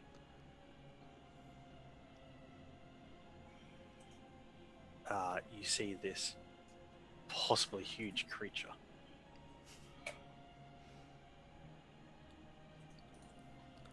As it comes on towards the balcony, I'm just going to give it some light so you can see it. Okay. And my numlocks are gone. Well, that ain't good. Oh. I don't know what's going on. Oh, As you see this huge creature just come from the corridor Jesus Christ. and grasp its hand around the railing and crush it. It looks down at you and snarls. Does it see us though? We're in the fog. And we were being stealthy, I believe. Actually, none of you made a sneak You did stealth check ask. coming up. Yeah, that's a good point. Yes. Make a stealth check now. But as this creature looks like it stares down in curiosity to what the fog is, while the other creatures just don't notice it. I think 15's the lowest. Sandstorm, Yet to roll. There is something about this large creature of rippled muscles staring down. Sandstorm, I would like you to make just a straight intelligence check. Let's have it do this straight intelligence. Just click on intelligence. Just on Yeah, I know. I just don't like the look of the extra added. You've only failed like 4 investigation checks this session.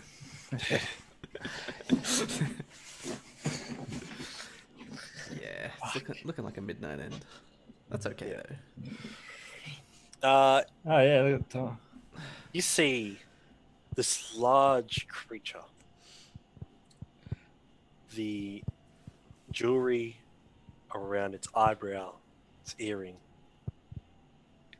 and rings on its small, bestial enclosed chest cavity hands. They're a striking resemblance, even drawing a few facial features from what you remember of Limbo.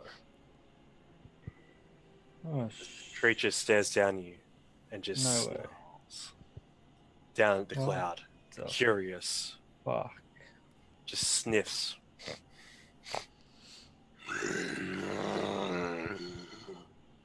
Which draws the attention of all the fiends. And the fiends look up into the cloud questioningly. One of the small arms reaches out, and you see his signet ring that he held on his hand. And there's a flash of light. I need everyone to make dexterity saving throws. As around in the fog cloud, these wreathing flames of violet light, Is this violet fire light up. Is this a spell? You see it as a spell-like effect. Can it be counterspelled? Is the question. You can give it a red hot go. I need you to roll the appropriate check for it. Okay.